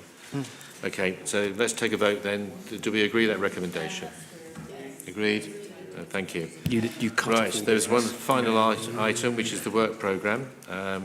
It's Appendix F of the agenda. So we've got James Geach here, the Neighbourhood Manager. So if people can have a look at the work programme, do they have any questions about the work programme? I can't see anyone indicating at the moment, so James has stayed here the whole day, whole evening, and there are no questions to him. So we're closing the meeting at 10:47. Okay, so we're closing the meeting then at 10:47 as there's no other items. Thank you.